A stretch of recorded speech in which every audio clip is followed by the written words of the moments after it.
Here comes the money. Here we go. Money talk. Here comes the money.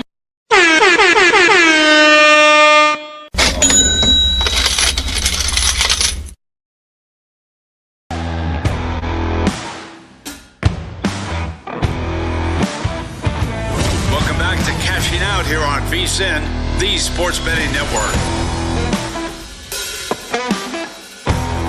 Cashing Out continues through the night right here on VSiN, the Sports Betting Network. With me, Joe Ceraulo.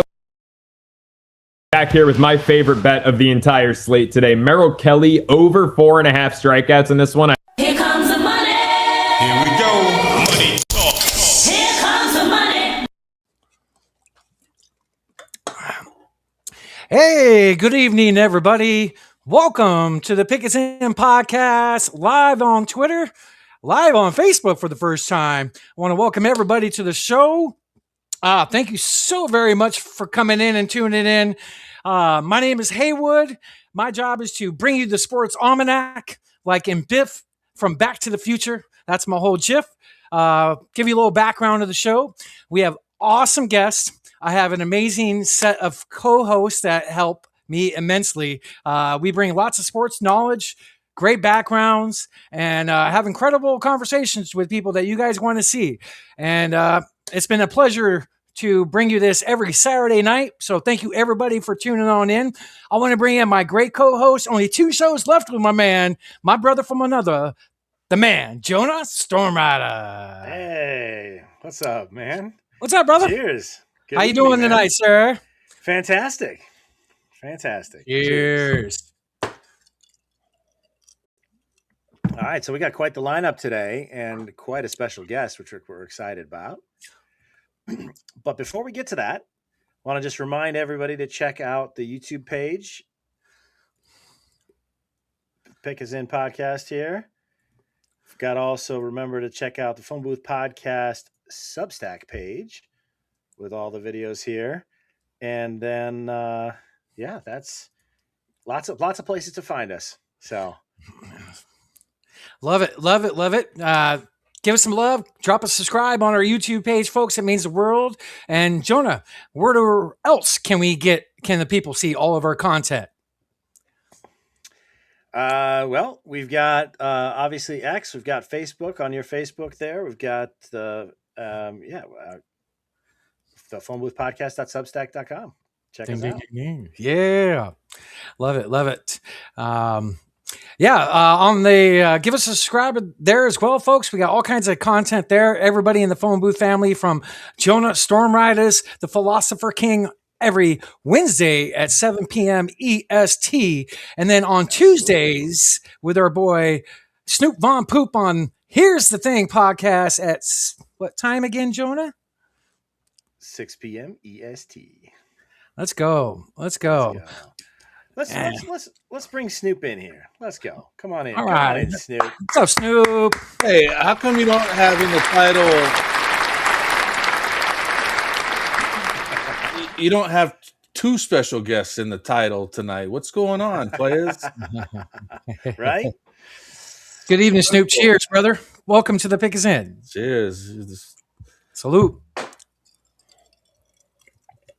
All right, gentlemen. So, Real quick, over ahead. under on Snoop not drinking. Let's go. He just took a drink with us. So did you hit that one or what? You already knew I was drinking. I told you fucking the other day. No, I'm just fucking with Don't try to be cute with me, boy. you. Go ahead, Jonah. All right, so I was just going to say, let's take a look. We want to take a look at last week's results here. Got our summary. We've got obviously X. Let's take a look here. All right, folks. So if you rode the bets from last week, this is since last Saturday, 5 winning bets on the week for the Pick Is In podcast, making you guys some money, 53-13 on all of our legs. I think this might have been the best week, Jonah, for bands. Tip plus 2.7340, so $273 in your pocket that you didn't have before. That means an applause. Let's go.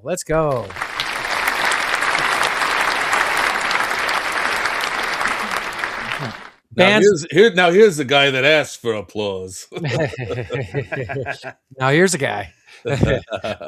Bands are my term units. So since week 1, if you've been following the show, our legs are 676 and 226 plus 1664 for the year. So we're up some good money, especially this past week. Love it. Love it. Good stuff. All right, Good let's stuff. see. And then let's dig into some of the bets that we showcase in here from last week. Yeah, so NBA was kind to us. It's been very kind to us the last few weeks, and we'll go one by one. We'll show the winning bets, but they're all alt line parlays. Combo them together. Most of them are live bets. This one, 37 off 50, but it was a free bet. Don't forget, folks, to use your sports books as far as free bets, no sweats, deposit matches, stuff like that. Taking advantage. So this was a free bet. This got us off to a jump start for NBA live betting this week. On to the next one, Jonah. All right. This was an 11 legs, Jonah, all at halftime for 4 games, even though the odds weren't crazy. But like again, at halftime, what I'll do is I'll pick out players to only hit 1 or 2 more baskets in the second half and put a bunch of them together on the right reads. And this one, 59-22 plus 136, 11 leg alt line parlay. Next one, Jonah. 5 leg plus 177, 25 return 69. So NBA is treating us well. Let's go. All right. Let's see here. Another live NBA bet. Don't forget, like I said before, use your profit boost. Anything that you can to get the edge on the sports books. Any extra money in your pocket is definitely well welcomed. So 25, 150, doubled your money, plus 100 with a boost. I think this was an 8 leg, Jonah, I believe, live. But yeah, on to the next one if we can. Love that. So we've got here Is a failure to communicate. So I wanted to show this post. This is the first time in my career of posting on social media for a first basket prop. I never do these. So this is from last night, I believe. And I even posted, I don't ever do these types of bets, but I'm kind of feeling this one. And good nugget I found in just doing some research before the pre-games yesterday. When Orlando wins the opening tip, Suggs, the point guard, has attempted the first shot in 4 of the last 7 games. Let's go to the next one. And it was a no-sweat money back. Once again, take advantage of your books. If we can open the pictures, that would be great. If we can, let's see, click on this one out. So that one hit. That was one of the best bets I gave out. The first basket hit. Couldn't believe it. 225 on the return from 25, Jonah. Yes. very, very nice.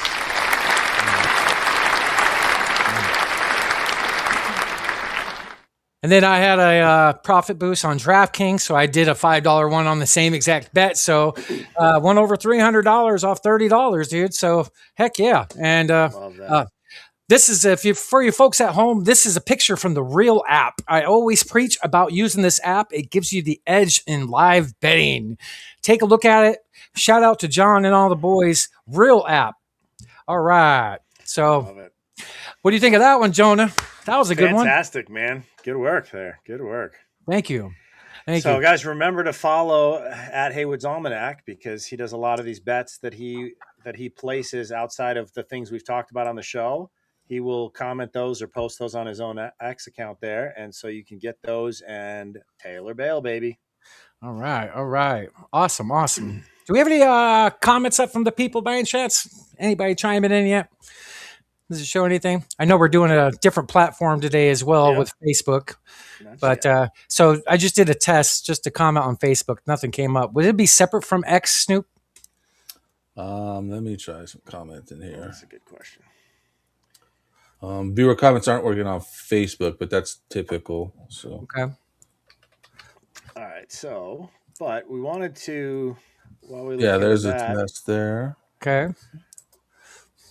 There was some news we wanted to discuss as well. Upcoming NFL as we wrap up now. Playoffs are almost done. Obviously, next week we've got our Super Bowl episode coming up, so check that out. But in the meantime, don't mean to interrupt. Breaking news in the NBA. Breaking news. The Kings acquired DeAndre Hunter for Dennis Schroeder and Keon Ellis in a 3-team trade. Just announced. Look out for Giannis coming out soon. Love it. To Miami, right? I like that Snoop. Golden State's the front runner, but I would like Miami. I don't want Golden State to get them. All right. So we've got here. Let's change scenes again real quick. Let's talk about salary caps. Yeah, so the cap's going up this year, as you can tell at the bottom, going up from 279 to 301. This is all the numbers over the years. I just want to post a little nugget for the people. Salary cap increases just like the value of the dollar. Everything goes up, and so does the salary cap, so teams can spend more. Next one, please.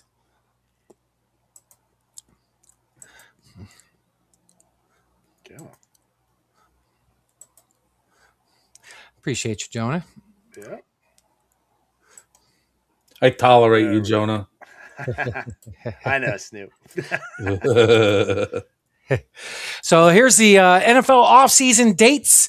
Everything's labeled with what it is, what date it is. The offseason is just as important as the regular season, in my opinion. Offseason is where you build your team, build your future, with all these coaching changes that's going on. So everything's on here immediately after the Super Bowl as far as dates when everything goes on. The only thing that this does not have is the NFL Combine in Indianapolis, and it is February 26th to March 1st. And the Combine is a great, important tool to go scout, get the edge on next year's rookies that are coming in class, but just hey, some news that I just wanted to post up on the show. So pay attention to everything. Free agency coming up, the draft as well. So got a lot of things to look forward to in the offseason. Next one, please, Jonah. Absolutely. Here we go.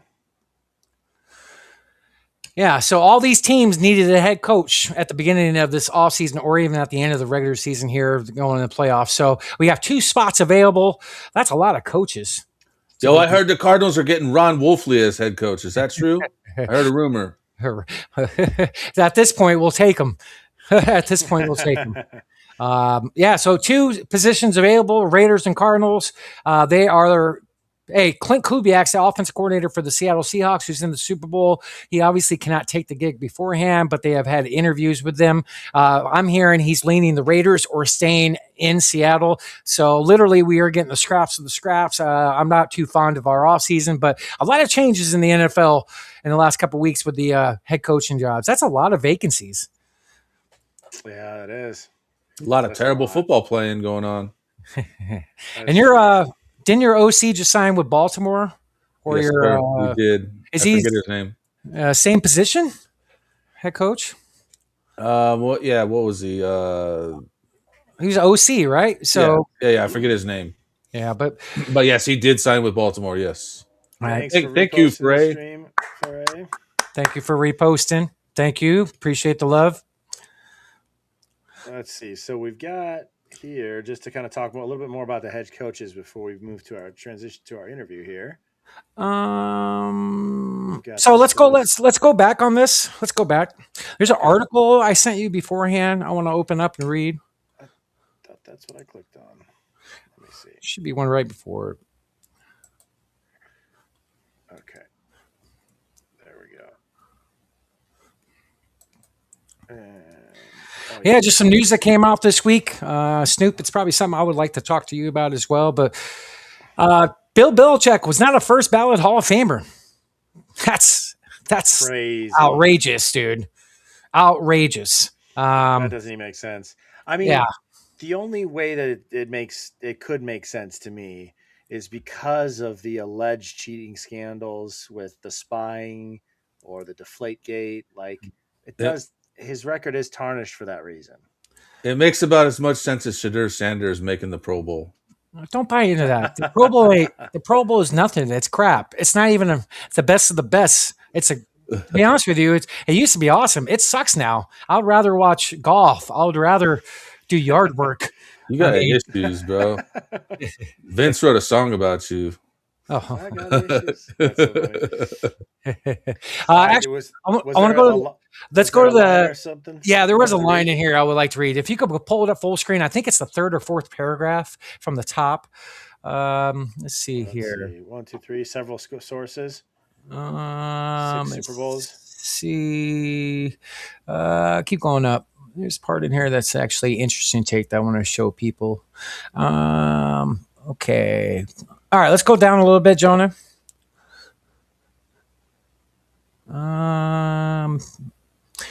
Let's keep going down. It has right. What does it have to do with? Has to do with the punishment for the deflate gate. It's somewhere up in here, but it says in a nutshell there's a guy named Bill Polian that's part of the vote, and they wanted There it to. is. Yeah, where's it at here? I can't read it. If you can read it out, I can't find it. Perfect. Yeah, so perfect. it says Hall's voting committee is composed mostly of veteran NFL reporters, but also includes football figures such as former general manager Bill Polian and former coach Tony Dungy. Both of them were Hall of Famers. Let's see. This year, Belichick. I'm scanning for the Bill Polian piece. See, should be, but in a nutshell, Do you remember the gist of what? Yeah, it right said? here. Multiple sources. It was you just said There it. it is.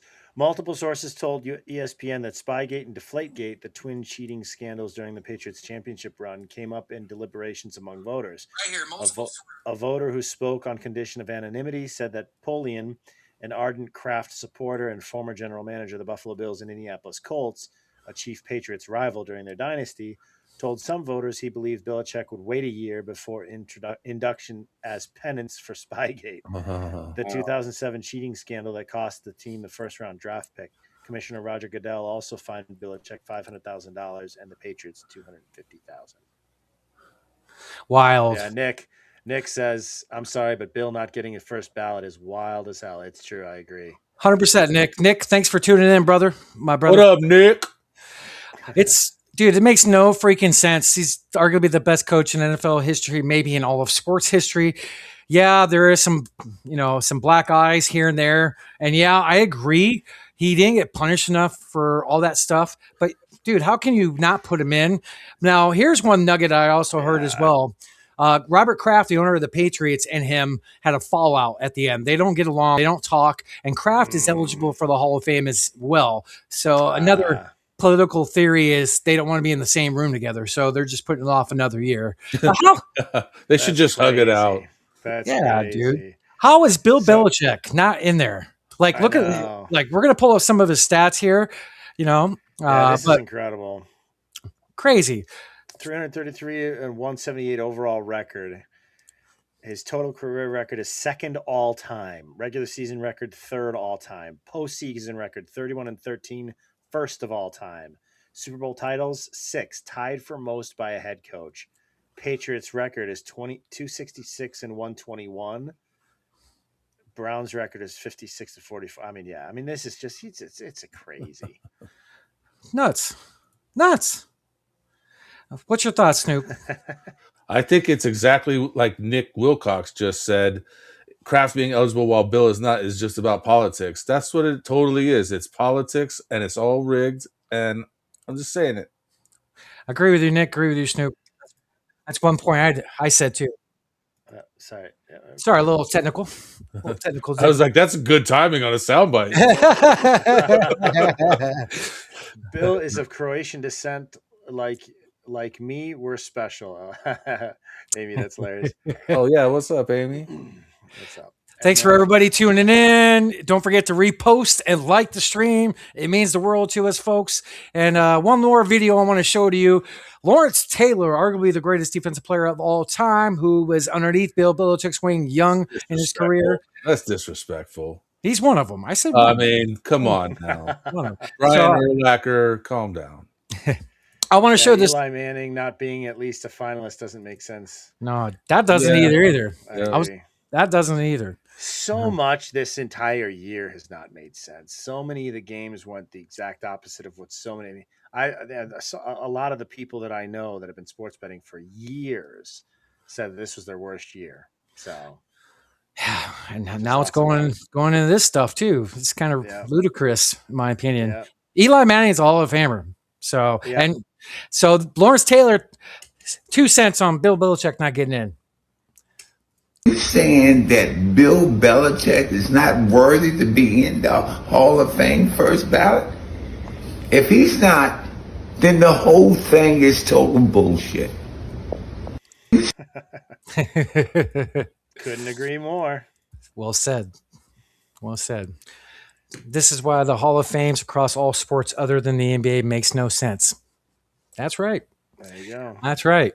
That's right. Some good topics we're hearing here. I want to give a little plug to my boy Doug Franz from the Doug Franz Unplugged podcast. Doug Franz Unplugged, in a nutshell,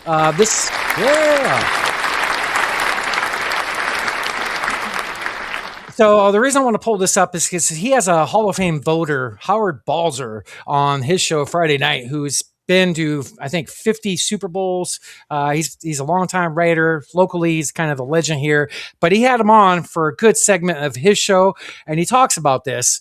And now he can't say a yes or no answer on direct questions from Doug, and he avoids them. But he's you could totally tell there's some fishiness going involved and whatnot. So go follow my boy Doug Franz for all you people in Arizona and you want all your local sports. He is a great, great listen. I listen to him daily, and hopefully we'll get him on the show soon. So go follow him. Go follow him. And I want to talk about that. That's how in the heck does these guys not make the Hall of Fame, man? Like, for real.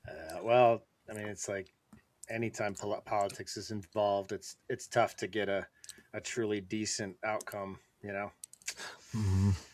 It is what it is. So yeah. So I think that's it for. Do we go through it pretty good? We did, yeah, and we knocked it out. So we got an interview coming up with the one and only Joe Ceraulo. That's what everybody tuned in for. I'm excited and grateful that he came on. I had a lot of fun recording with him. Snoop's gonna be the reliever in the ninth inning and finish the show. Jonah's on the East Coast time and snowed in, so maybe he'll stay up, maybe he won't. I don't know. We'll see. We'll see. But this is a great interview, though. Joe Ceraulo is a great guy. This is my first time meeting him. In this interview, we're going to play for you here, but fantastic guy. So, you enjoyed it? I know you did. Talk the Italiano. I certainly enjoyed it. He was a good conversation. Yes, Sure. yes. So all you people at home, get your popcorn out. I want to give everybody a cheers for tuning in. Cheers to my fellas up here in the Pick is In. Cheers to all you people in the comments. Don't forget to tune in after the interview. We're coming right back here for our picks of the week and some other interesting stuff that we're going to go over. We'll see if I show up after. We'll see. Cheers. And yes, Nick, I am still snowed in. It's crazy. So almost nothing's open. That's what you get when you live in a small town. All right. Enjoy the interview, guys. All right. Love you guys. Show me the money! Big guest here with us on the Pick is In podcast with my boy Jonah. The guy down here, I've been waiting quite some time to get him on the show, and it means the absolute world that he's on here making time.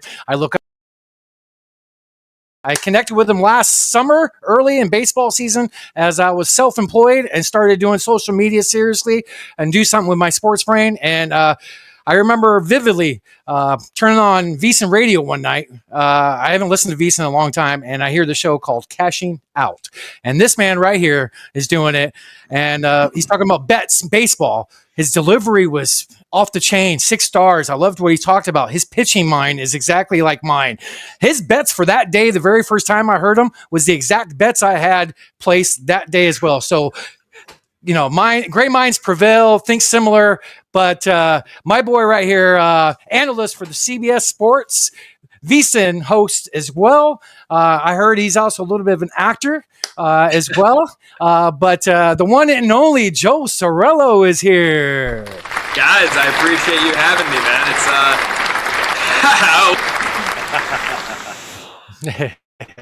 It's incredible. I really appreciate you having me. You know, the only thing I would counter that incredible intro with is I don't think anyone should look up to me. I mean, that's a bit of a stretch right there. I really appreciate all the kind words. I'm glad that we connected back when we did, and we finally were able to make this come to fruition, this guest appearance, and I'm excited to be on.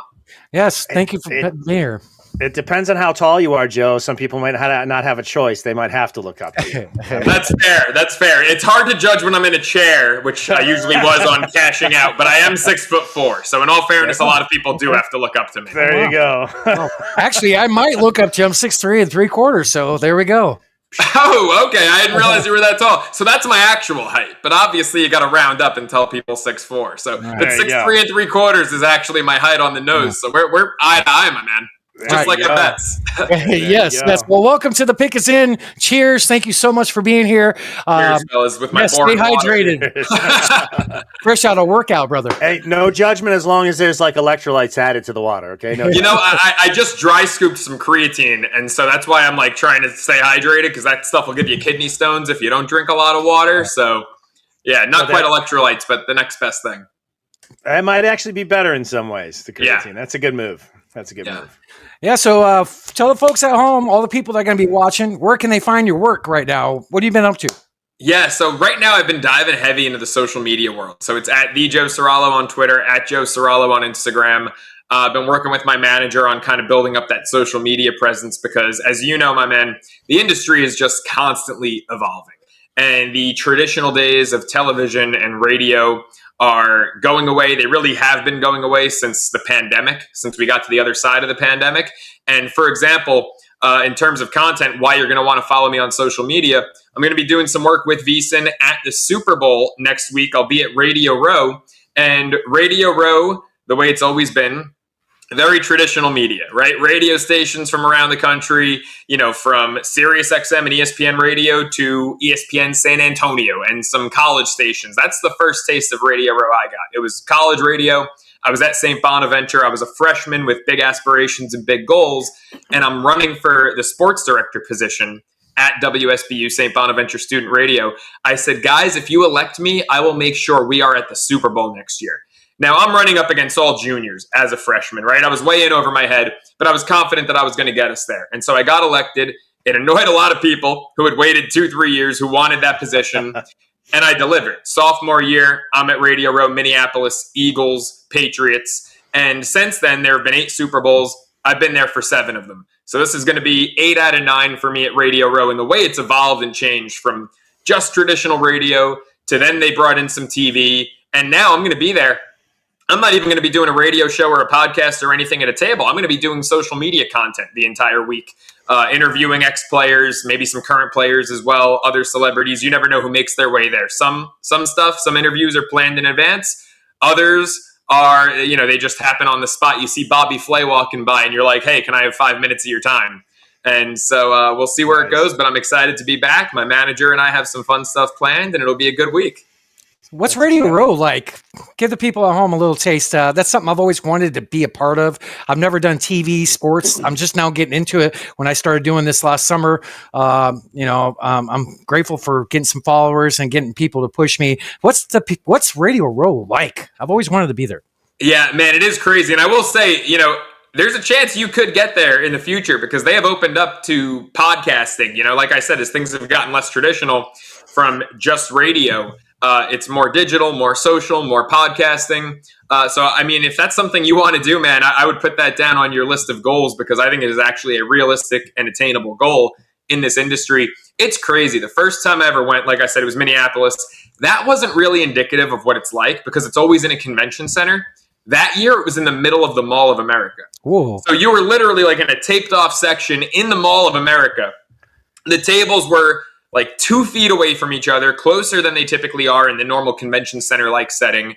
I mean, you couldn't hear yourself think. You had the hustle and bustle of people shopping in the actual mall. You had fans that were like right on top of you. The Eagles fight song is forever ingrained in my brain because fans were singing it nonstop the whole week. I'm trying to interview Ryan Clark over here, and I got the Fly Eagles Fly 10 feet to my right. It was really hectic. Ever since then, every experience I've had since has been back in the convention center, the traditional Radio Row setting. So what it is you're talking about upwards of 100, 150 radio stations, TV stations, podcasts. You're at, you know, folding tables like what Bill's Mafia jumps through. You've got your setup to broadcast from, and you're just, you know, grabbing people on the go. Like I said, some interviews are planned. I'm lucky, you know, I've got relationships with publicists and people in the space where, you know, for example, when I get there, so I'm not going for the full week. One thing that's changed about Radio Row is it's become more of a Wednesday to Friday thing, whereas it used to be a full week.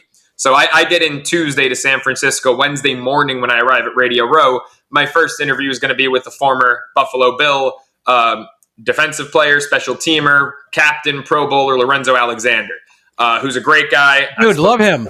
Yeah, Love I've spoken with Lo before. I actually interviewed him for the first time at my first Radio Row when I was 19 years old. So I've known him going back, 7-8 years now. And he's just a tremendous guy. So, that's pre-planned, for example. But then you'll be walking around and I'm a Giants fan, right? So I'm walking around one day and, oh my God, Justin Tuck is 15 feet to my right. So I go up to his publicist. Hey, are you, in charge of Justin's schedule? Nice to meet you. I'm Joe Ceraulo with whatever entity I was with at the time. That was college, actually. And, if Justin's got 10 minutes at some point in the day, would love to work him in. Boom, he can do 3:15. Great, we'll clear the schedule. We'll make sure, here's our table number. And so it's really just a lot of hustle and bustle. I would say at the end of the day, maybe 20% of it's pre-planned. You got to be good on your feet for Radio Row. It's so much on the fly. And it's a ton of fun. It is the best networking week also of the year in our industry. So I'm excited. It's going to be fun. Very cool. Right up my alley. I do service advising and sales. So hustle and bustle is right up my alley. And I love talking to people. And 90% of my money is what I create. So that sounds awesome, dude. Hustle and bustle. Alexander's one of my favorite Cardinals. I met him quite a few times at Cardinal camps. Right. He does local stuff here on the radio. I love his takes. He's great for radio. Actually, I think he might be a little bit better in radio than he was as a player. And he was a damn smart player. I don't want to tell him that, but really smart guy. Cal Berkeley guy, right? So obviously he's a smart guy. Was just, I believe he got drafted into the league as a defensive tackle and becomes, a Pro Bowl linebacker and special teamer. Just a really great work ethic, better human than he was player even, and he was a tremendous player. So, I'm excited to speak to him, and then the rest of the week, it's just going to be a blast. Right. So I should have asked this at the top. How's the family? How's your dad doing, brother? Pops is good. Yeah, father knows bets. He's doing well. Obviously we go over our picks just about every morning. I'm not sure if this is this live or is this pre-taped? Pre-taped. We're going to release it Saturday. Okay, so as we're taping this right now, the Arizona BYU basketball game is on, and we were on the same side. We both have Arizona -1.5. It's the first half. I believe they're tied right now. But we tend to be on the same page with a lot of things. He's doing well. He's turning 70 in a few months. And so trying to plan a big 70th gig for Pops, have him out to LA maybe. But he's doing well. He's out in Italy, correct? Yeah, right. No, that was just a vacation we took over the summer. He's back in New York, but it is surprising we got him back from Italy. I was there for 10 days. He ended up staying about damn near a month. Where were you when you went out there? Where'd you go? So my leg of the trip was strictly Naples and Ischia, southern Italy. So Ischia is this little island off the coast of Naples. For those who don't know, everyone hears island off of Naples, they think Capri, right? Because that's where the American tourists tend to go. Ischia is a little north of Capri, and that's where the Italians go for vacation. Our bloodline goes back. I'm Napolitan, Calabrese, Sicilian. Pops is mainly Sicilian with some Calabrese in there as well. So we're all Southern Italian, and it was a blast going back there. He ended up staying longer, going up to Tuscany, all parts of Northern Italy that he had never seen before, some of which I hadn't, some of which I have in past trips, but it was a blast. It was his first time. So I'm so fortunate in my 20s that I had gone twice. It was his first time at 69 years old, and he and I fit right in. One of my favorite cities in the whole world is in Calabria. It's Tropea, right on the coast. Have you been? So I have not been to Reggio Calabria yet, but I know you must. And my family, I have lineage back there actually.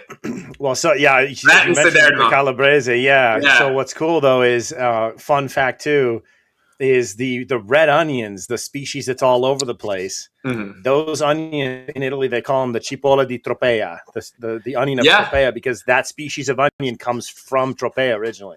So I did not know that. That's funny. I lived out there in Italy for 6 years. That's incredible. Wow. I mean, we could do a whole other episode talking about that because I'm as passionate about Italian culture as I am about sports. I love it. That's great stuff, man. Yeah, Joe. I told Jonah a little bit about that. He's like, "Oh, really? Okay, all right." Yeah, Pops and I were doing bets. We were doing social media videos from our villa. We had this sick villa. It was like the second highest. Yeah, it was sick. It was beautiful. What you guys were posting, your bets with your interaction with my dad. I used to interact with my dad like that before he passed a few years ago. But similar, sports. pick each other's head, give each other crap, all the time. It was fun because we went with a group of 11 relatives. So, everyone's in the pool, splashing around, hanging out, and Dad and I are recording best bet videos. Our villa was on the west side of the island where we were, the second highest villa. There was only one above ours, and the view was ridiculous. I mean, we were in our pool looking at the Mediterranean Sea. This is not the kind of lifestyle I grew up with or I'm accustomed to. Yeah. I mean, my dad and I have gone on road trips and stayed at the Red Roof Inn on the side of the road. This is not like, that kind of silver spoon situation. So for this experience, it was phenomenal.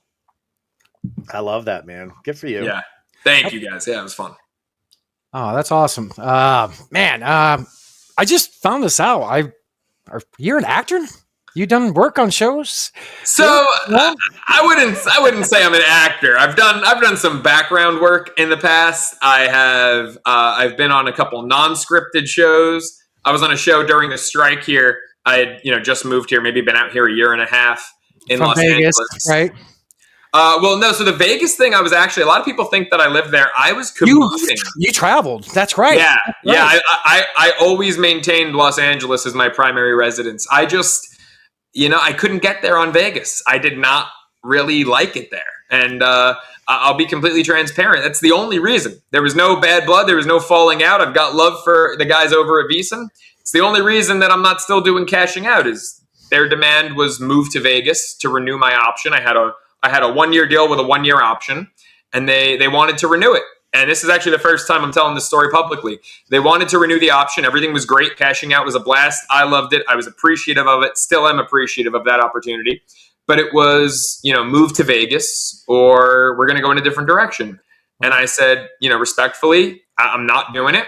Let's keep a relationship going on in some capacity. I still host on the network from time to time, but I couldn't get there on living in Nevada. It was not for me. I love my life in Los Angeles. I'm 4 miles from the beach. I run down there a few times a week, and that's the lifestyle I was meant to lead.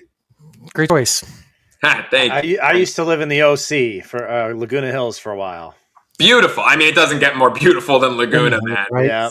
Yeah. It's very, very well a place I could see myself settling down when I got the whole married with kids shebang. But I'm 27 and I am far from the married with kids life. Yeah, I give you a couple more years, right? Yeah, at least a couple. So if you're 27, how old are you in Mitt's baseball years? Oh man, in baseball years, I've got to be like pushing 60. I mean, the way my elbow feels and my shoulder every time I throw it, my shoulder still cracks when I go like that, right? So, Right. Well, yeah, brother, baseball years, I'm up there. I definitely miss listening to you daily. Whenever you're on something, I tune in. I stop what I'm doing. I tune in. I'll always be a big supporter of you. I know you told me a little bit what was going on personally between you and VSiN, and that's awesome that you're actually explaining it here for the first time. But I definitely will go to bat for you, whatever you do. And, even with the things that we discussed personally about what I did to help go to bat for you. So, brother, I appreciate your work and what you've been doing. Keep doing what you're doing. You're killing it. And I'll definitely, you got a listener here for a long time. So. Well, that means a lot, my man. And you know what? Look, as far as the network, like I said, I've got good relationships with everyone over there. I love Dustin. I think he's doing a great job with cashing out. He's awesome. He and I have worked together on Sirius XM on Mad Dog Radio a few times. And he is genuinely one of my favorite people, not just at VSiN, but in the world. He's hilarious. I'm glad, he's getting his time to shine right now because he was always like that producer / second mic. And he's doing what he's supposed to be doing right now as the first mic, as the host. So I'm thrilled for Dustin. I love Dave and Jensen in the morning, some of my close friends there. Stormy is a phenomenal human being. Steve Cohen, I've known Steve Cohen, the program director there, VP of programming. I've known him for 7 years. He's not only a boss, but a mentor, and we talk all the time. We were talking earlier today, one of the best human beings you'll ever meet. So it's all love over there. And, at the end of the day, I just had to do what was best for me, and that was live in Los Angeles. There you go. There you go. So, I'm sure no one can blame me for that. The only question I have, though, is, Joe, what happened to the Bachelorette? I was so excited for you. I was so excited for you. What's going on? That was an interesting situation. I will say I've had a lot of time, because that was back in October, and, I've had a lot of time to reflect since that kind of fell apart. I remember you going on a radio show that night and you canceled your flight, and I didn't want to reach out to you. I want to give you your space, because when I reached out to you about being on the pod, what was it, November? You're like, you're going to go out of town for a while. You told me what you were going to do. So I was just being respectful. And then I heard you on the radio saying, hey, you're cashing out. Yeah, you're doing cashing out, and you dropped what you were doing, canceled your flight. So... Yeah, there's a lot that went into that. I was cast for the upcoming season. Taylor Frankie Paul. I don't know if you guys know her. I'll be honest, I didn't know who she was, even though she's like really famous. I had no idea who she was until I went through the process. From the other show, Secret Lives of Mormon Wives. She was cast to be the Bachelorette. They kind of went in a different direction. They used to, I feel like, go the more wholesome direction. Get these like girls from the South, the Midwest, like the girl next door vibe. And they went like influencer this season. Let's get the girl from another reality show. She's got like 6-7 million followers across her socials. So they figured obviously social media followers would equate to ratings, and they cast her. Cool. I get reached out to. And they were hesitant from the beginning because of age. That's ultimately what it boiled down to. I was the youngest guy who was cast for the show. She's 31, which that doesn't scare me away. I mean, I date plenty of women in their mid-30s. But it was, 31 with 3 kids that was the different twist for me, her having 3 kids, being a mother. And I kind of went into it thinking it wasn't going to happen. They end up telling me they're sending the car for me, pack your bags, you're going to be on the show, send me to the hotel for all the pre-show stuff. So it's a week of pre-show stuff. I mean, B-roll, promos, commercials, photo shoots. I had to do all the cheesy photo shoots holding the rose and everything. And you go through all that. And then filming was set to start Sunday, October 26th.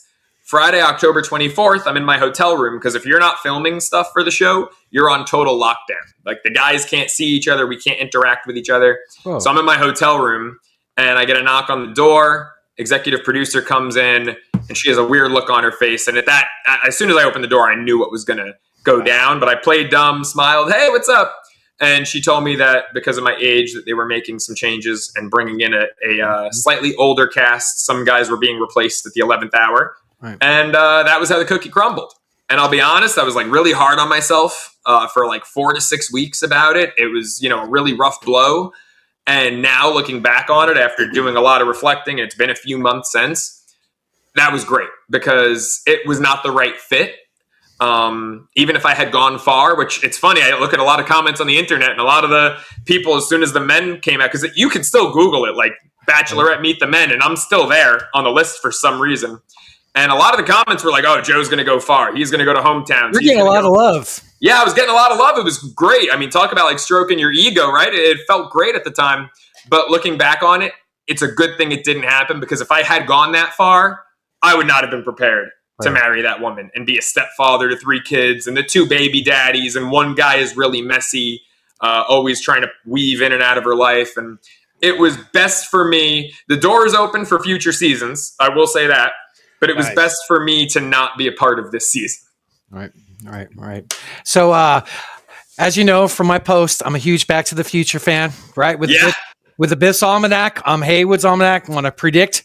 That's my gig. That's my spiff. So, Joe Ceraulo has the DeLorean. He's in Vegas right now, folks. He's not in Cali. Look at the background, Joe. Does it look familiar to you? I love it.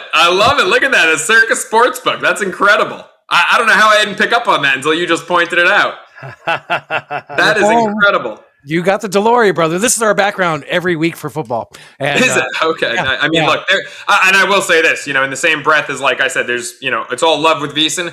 That is the best experience for watching sports in 100%. Las Vegas. I've been to places on the Strip. Nothing compares to Circa. 100%. My favorite freaking place. You drop me off there, all my friends can leave me alone. I'm good. Yeah. I am good. That's like Disneyland for me. So yeah, totally, 100%. So a couple things I want to bring up. Next topic to promote Joe's bets. He's one of the best sports bettors in the business. You are.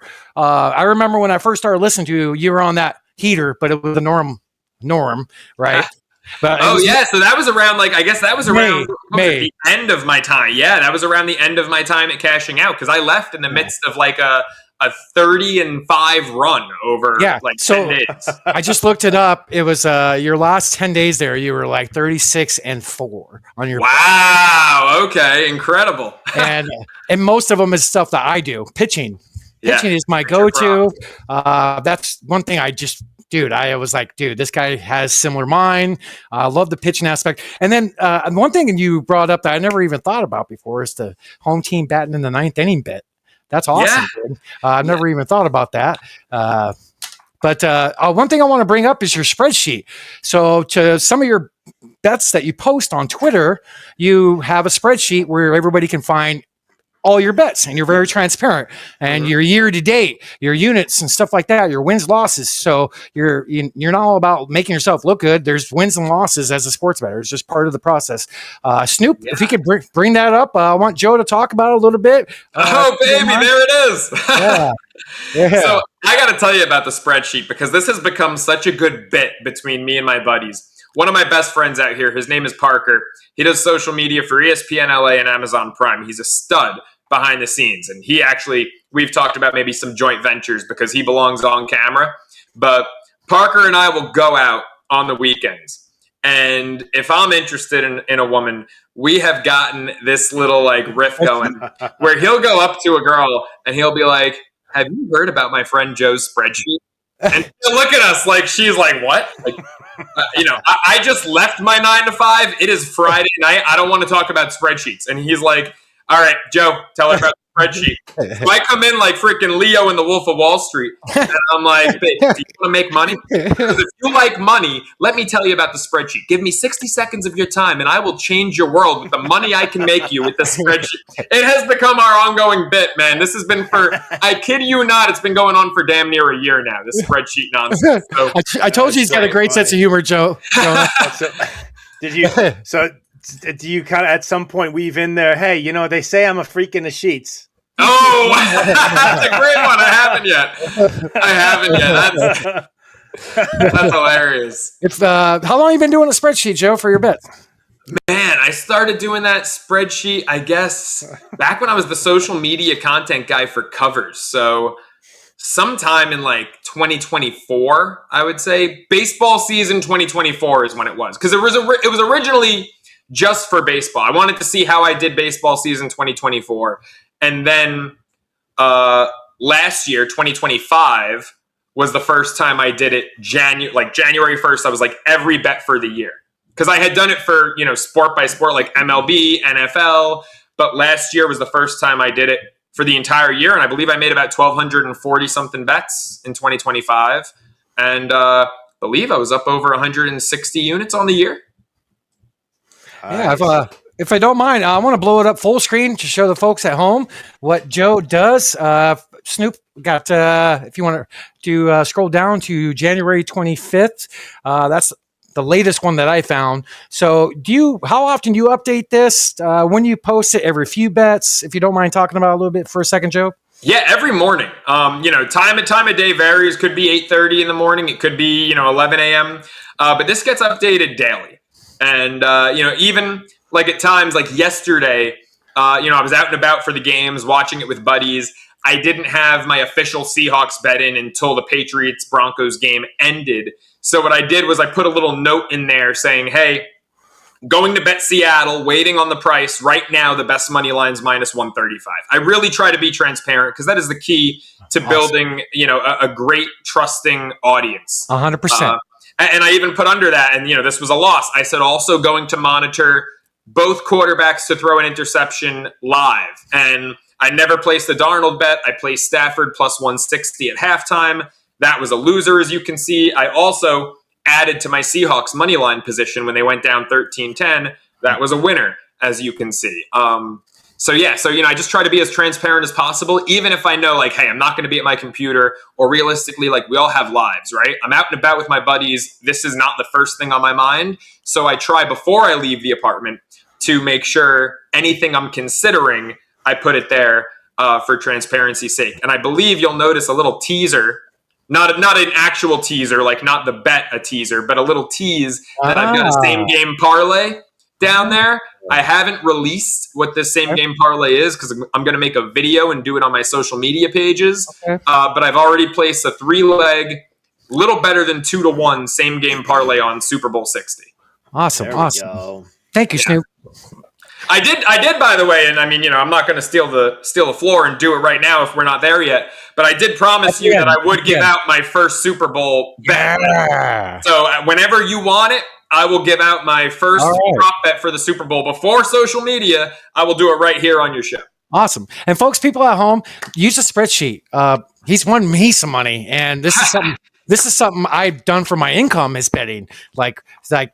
Follow this guy, write his bets. Thank you for the 3-leg yesterday, Joe. None of mine hit. You got me money yesterday. Thank you very much. Oh, you took the Patriots, the Stidham, and the Drake May on the rushing. Oh, man, I'm so happy to hear that. Yeah, that was – I lost Pats minus 3.5 on the hook, but that parlay, luckily the plus 185 cashed us in.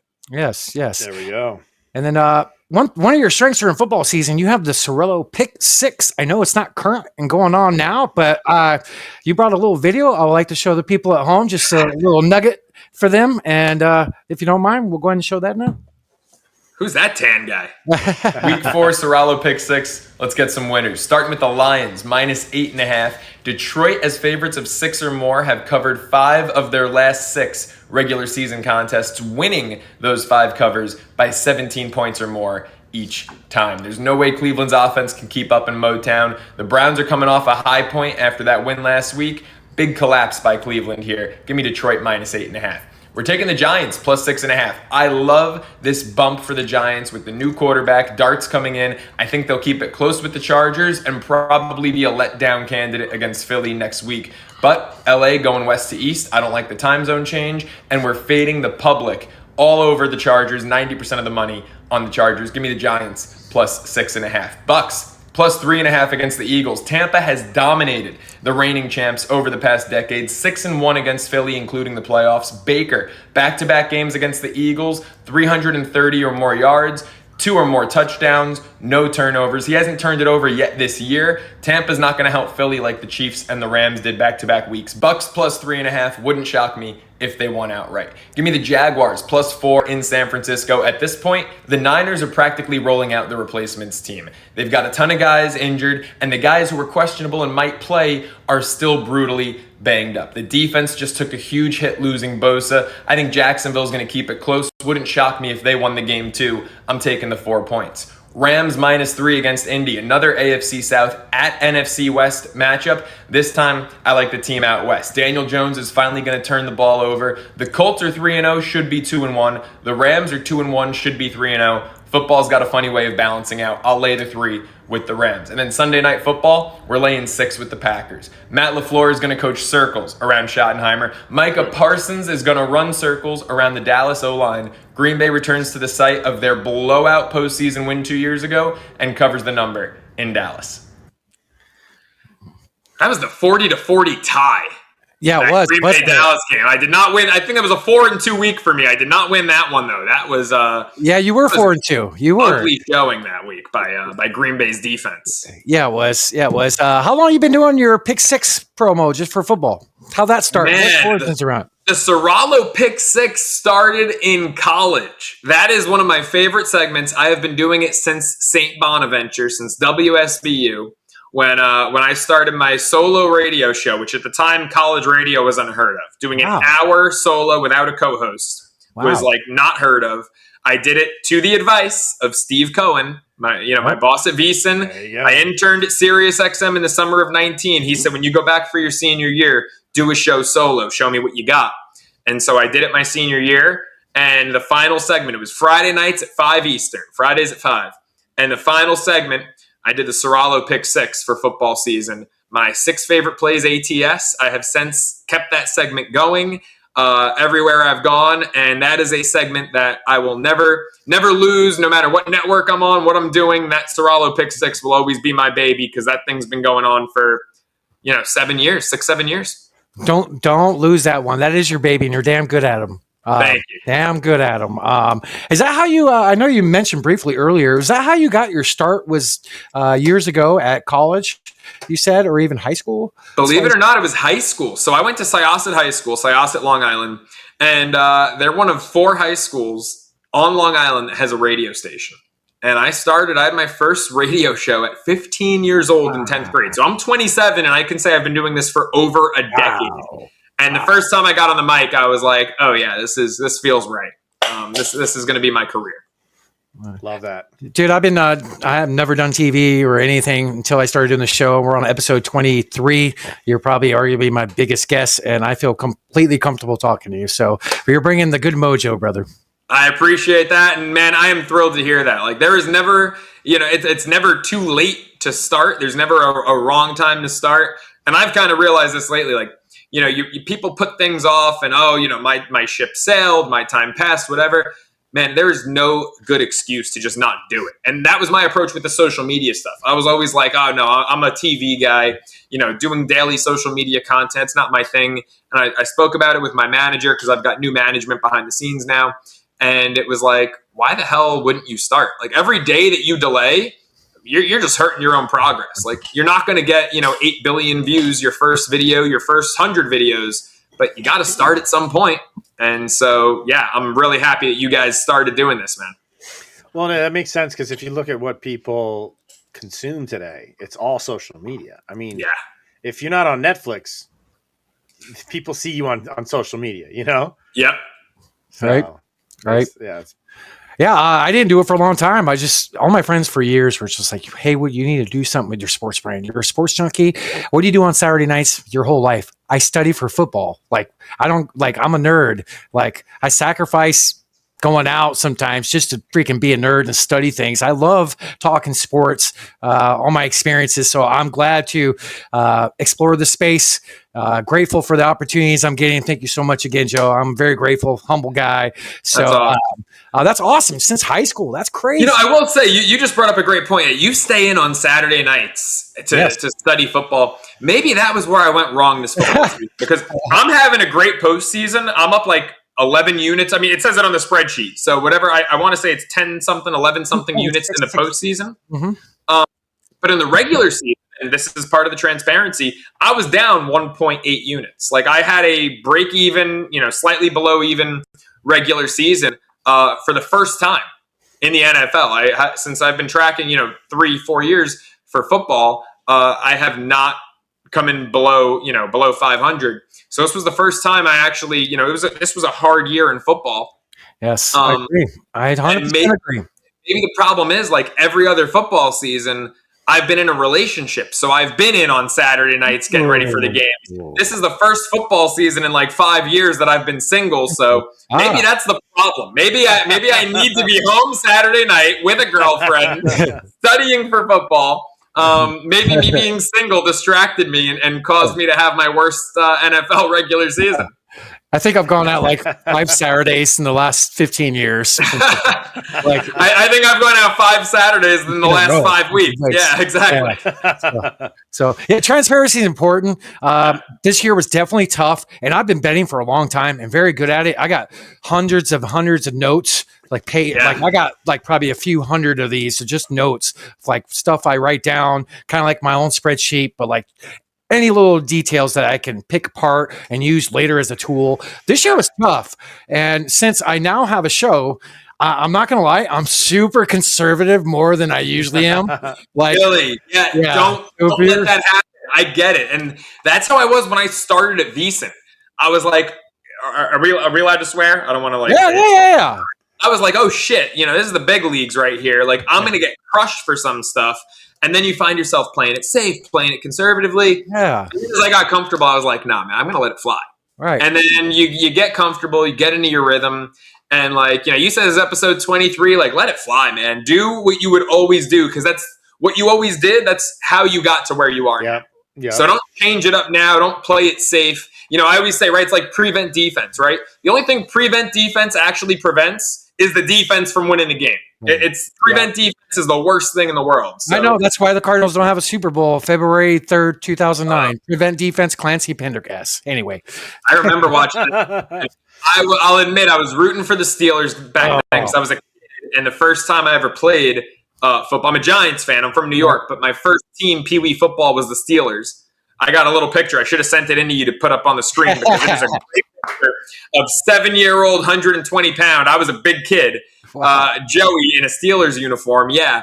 But what I remember about that, more so than the game itself, is my favorite artist of all time was the halftime performer. I'm a huge Bruce Springsteen guy. Ooh. There you go. First concert I ever went to was Bruce Springsteen. Wow. Me and my dad. Yep, me and my dad. Your dad's into music too? Hell yeah, dude. Oh, yeah, he's the reason. I mean, my two favorite artists are both my parents' favorite. Bruce from my dad, Billy Joel from my mom. So There you go. Awesome. yeah. That's awesome. Can't get more East Coast than that. Yeah, right? you can't. That was one of the greatest Super Bowls ever, too. That was a great Super Bowl. I've interviewed James Harrison at Radio Row, man, talking about the pick six. And I've also interviewed Anquan. Wasn't Anquan Bolden, right? He was your wide receiver, too. Yeah, it was last year. 3 receivers had 1,000 yards receiving. Was that? Was Breston the third guy? Yep. Wow, what a blast from the past Steve Breston is. Holy crap. Yeah. I went to every game that year. I had season tickets for a long time. I had season tickets in the 90s. I literally went to every game at Sun Devil. And yeah, I've been through a lot with my team. That's for sure. Seems like, let me ask you a question. I don't know. Do you still have season tickets? Not anymore, and I haven't for a few years, and I don't plan on buying them with Michael's actions the last few years. I don't. Okay, good. Well, then I guess you can speak freely about this. You won't hesitate to. My question to you is, I heard that the atmosphere there stinks. Is that true? Is it a bad atmosphere?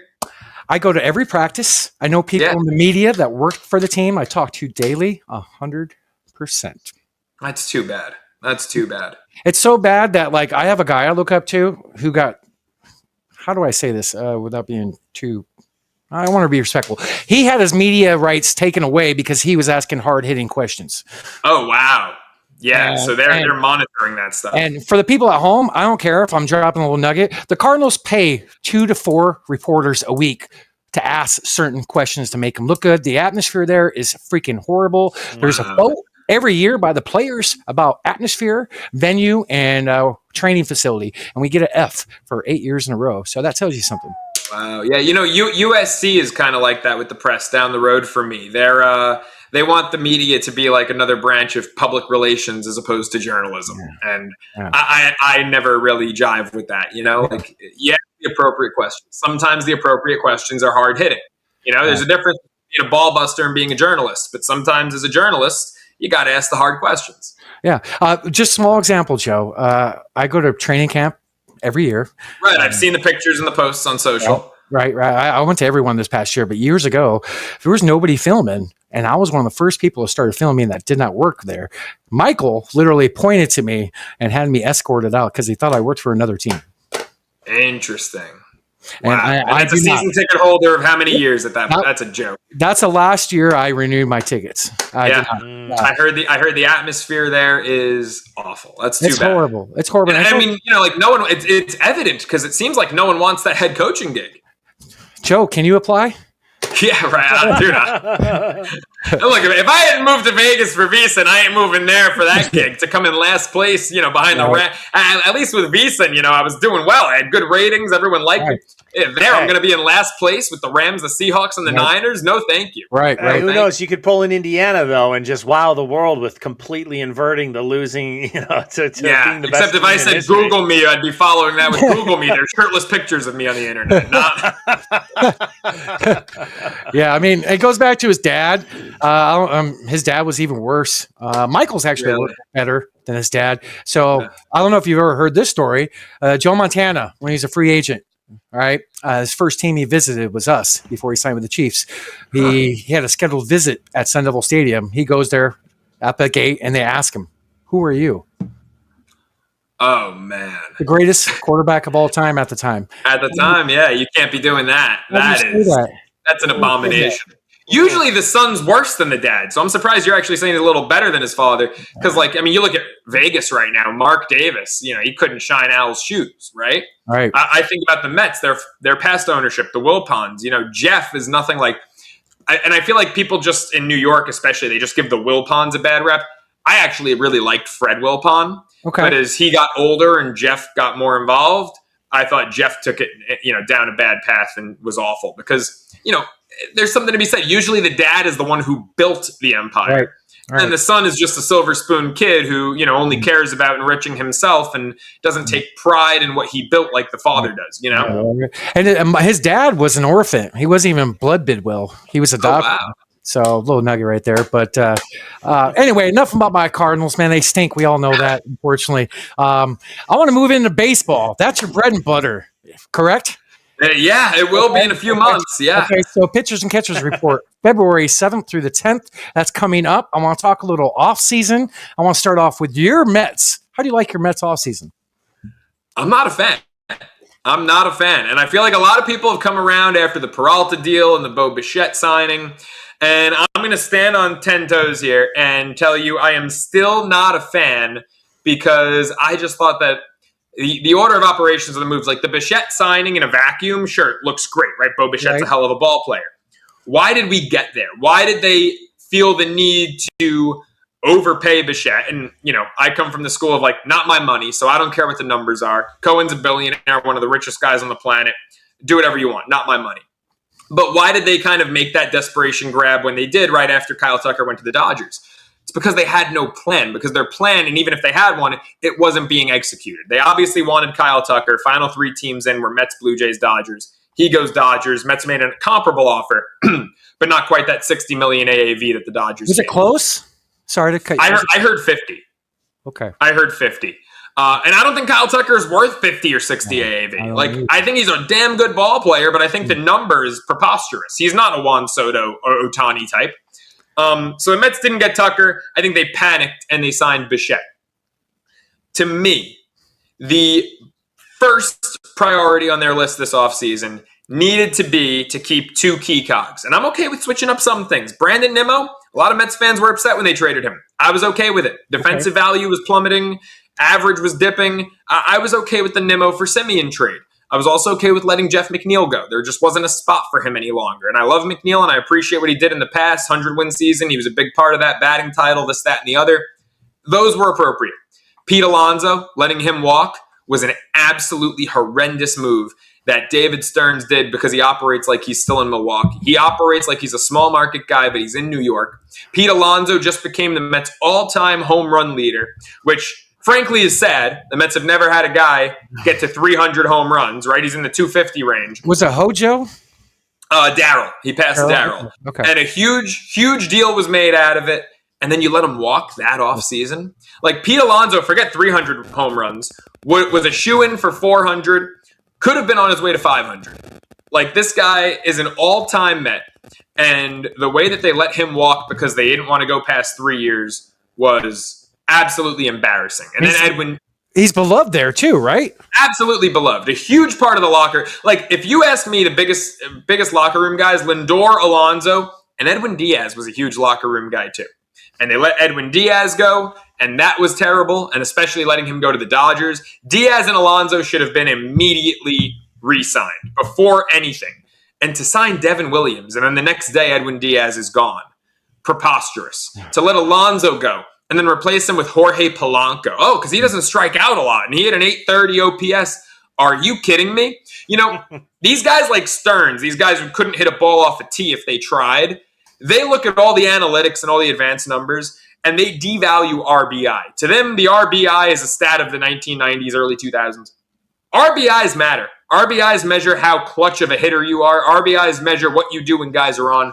And you just gave up a $120, 120 RBIs practically per year, at least 110 on the conservative side, in Pete Alonso. And you're going to tell me Polanco? Because he did just have a career year, but he's had some also really bad years. Really bad years. And you're going to tell me that that's going to suffice? No shot. So Bichette, great, fine. They had third baseman. They had infielders. They needed a first baseman who was good for 40 and $110, and they let him walk. A guy who should have been a career Met on his way to Cooperstown in Pete Alonso. So that was a disaster, and everything else just felt like a desperation move after. I like the Peralta deal. They gave up a steep price in Sproat and Jet Williams. We'll see what happens. They need to re-sign Peralta for that trade to be worth it. Yep. But this is the lowest amount of enthusiasm I've had going into a season of Mets baseball. Oh, man. So if Joe Ceraulo was the GM right now with what's happened in the offseason, non-you making the decisions, is there a free agent you would love to sign right now that's available? And there's plenty of good ones. Oh, man. I mean, Cody Bellinger to me. So I was actually, talking about the first order. Like, it should have been Alonso, keep Diaz, and then get Cody for center field, which they end up trading for Luis Robert. I don't love Framber Valdez. You need any corners? Great. No, they have too many third basemen. Too many. I mean, I don't love the way that they approached it. Out of who's remaining. I mean, who are the biggest bats out there? Because Bregman scooped up. Bellinger just got re-signed. Suarez, right? Ranhair Suarez, the lefty? No, we're the hitters. Hey, Eugenio. I was going to say, because Ranhair just signed with the Red Sox. Also just told the world his name is Ranhair, not Ranger. Yeah, he just signed with the Red Sox. Right. He's the guy who I wanted, not Framber. I wanted Suarez. Right. I know Framber is somebody you like to bet on sometimes as well, like me. At home, yeah, he's got home. Got some nasty home and away splits. Honestly, at this point, I feel like they're pretty set. I would have done things differently. Like I said, it would have been keep Alonso, keep Diaz, go get Bellinger for center field. Instead, they went Bichette, Devin Williams, and Luis Robert. So we'll see what happens. But no, for the Mets, I don't think there's really much left to do. Get another starter, which would probably be by way of trade. I would assume. Yeah. I just read before we came on that Zach Gallen is meeting with us tomorrow. So we could possibly bring him back. I'm glad. In Arizona. You got Merrill Kelly back, right? Yeah, one of our favorite players, Joe. One of the best change-ups. I love that guy. I know, we both do. We've won a lot of money off of him, too. So he has one of the best change-ups in the game, especially this past year. I believe his vertical difference was the career high. I'm glad we brought him back. One thing I heard when he got traded behind the scenes is they had a handshake agreement to have him come back. That's awesome. So awesome. He throws like 6 pitches. Throws them all like 10% or more of the time. He just, he is just fun to watch pitch because in a day and age where so many guys are throwers, Merrill Kelly is a true pitcher and relies on movement and location. And I just love watching that guy pitch. Me too. If you ever come out to Arizona, hit me up, brother. We'll go to a game, and you've seen where I sit sometimes. So I'm going to take you up on it because I'm 15 out of 30 on ballparks. I haven't been to Chase Field yet. So no way. Okay, I'm 13 out of 30. Very cool. So I'm getting there. So one more topic real quick for baseball, and then we'll jump into the last one here. MLB has a problem with payroll. Tell me your 2 cents. How do you stand? Is it not just the high spenders? Is it the low spenders too? MLB has a problem with their salary cap. And we all know why. Dodgers, they have like 4 to 6 players that make more than 17 teams. It's ridiculous. And crazy. All you people at home, you can blame my Diamondbacks for them spending billions of dollars after we swept them 2 years ago. They started spinning. So it's our fault. But what's your take on salary cap and MLB with the lockout probably going to happen next year, folks? So this could be the last year of baseball. We might not have any next year. So I'm going to soak it in this year, Joe. Yeah, lockout's a shoo-in. I think that's why the Mets did the deal with Bichette with all the opt-outs. Kyle Tucker, too. I believe it's like an opt-out after 2 years. That's why the Dodgers went 60 mil up front. Like, it's a shoo-in. And it's because of the Dodgers, yeah. But also, I can't blame the Dodgers. Right. The Yankees could do it. The Mets could and have been, with Soto. The Red Sox could do it. Didn't with Bregman. But, if you're owning a Major League Baseball team, you're likely a billionaire, if not on the cusp, like, a centimillionaire on the cusp of being a billionaire. I have no sympathy for the Nuttings in Pittsburgh or the Fishers and the Athletic. Right. Like, no. If you want to own a Major League Baseball team or a professional sports franchise, you have a responsibility to be competitive. And I'm sorry, if you're a billionaire or a centimillionaire, don't cry poverty because you're not getting an ounce of my sympathy. So if you want to dive into that world, then actually act like you give a rat's ass about competing, sign some players, do your best to put a winning product out there, you're going to profit in almost every situation. You're going to profit no matter what. Don't cry poverty to me. So, well, it's annoying. I'll call the Dodgers annoying, but I'm not mad at them. I'm mad at the Pittsburghs, the Athletics, the Rays, the Marlins. That's where I think the anger should be directed towards, not the Dodgers. They can annoy you, 100%. but all these owners can do what they're doing. My friends lean on me for information. They're all complaining about the Dodgers, and I see their point. And I bring up the first thing is, what about the bottom teams that don't spend? I mean, that's part of the problem too. Yeah, there's deferred money, which is kind of an issue. That I agree. The deferred money pisses me off. Like what Ohtani style, $2 million a year, that should not be allowed. Agree. That's absurd. That needs a change. The deferred money needs to change. That's BS. No, granted, my only World Series was deferred payments. We got done paying for the 01 Diamondbacks in 2018. So I didn't know. That's crazy. Yeah. So they actually, I'm not sure the timeline, but I think they did it before the Bonilla deal. So it's a little nugget right there. But deferred money, you're totally right. Yeah, it's a big problem. I'm very against it. But also, I think more important than a salary cap is a salary floor. Because with baseball, it's so hard. How are you going to implement a salary cap when you've got a 40-man, roster, 26 active, obviously, but 40-man at the big leagues, and you've got AAA, AA, high A, low A, rookie ball. These guys, they have associated teams in like the Dominican League and what. There's just too many players. I don't know how you can implement a salary cap with the amount of players that each organization has throughout the minors. It's not like the NBA where you have one G League team. Or, the NFL where you have your roster and then the practice squad. Right. I don't see how you can implement a salary cap. It's got to be maybe a salary range, but I think that more important is the floor. Like there's got to be a minimum. Oh, yeah. There has to be $150 million salary floor. And then, maybe you could say 150 to 500. I don't know, 450, 500. It's hard with baseball. It's complicated. But, one or the other, the floor is more important than the cap, in my opinion. That's fair. Jonah's a football guy. He doesn't dabble in other things too often. So I had the great blessing, though, of actually living in Chicago. So I was born and raised in Chicago. Okay. I lived out in California for a while, but I was actually back in Chicago for the big World Series win in 2016. So I can't complain. That's awesome. That's awesome, man. I mean, that was, that sucked because, like, if there was ever a World Series where you're like, can't both teams win? I mean, now Cleveland's got the longest drought. Right. And I feel for them. And I really do like that ballpark and I like their fan base. I've been to a lot of Cleveland games. When I went to St. Bonaventure University, Cleveland was a 3-hour drive away. I've been there many times.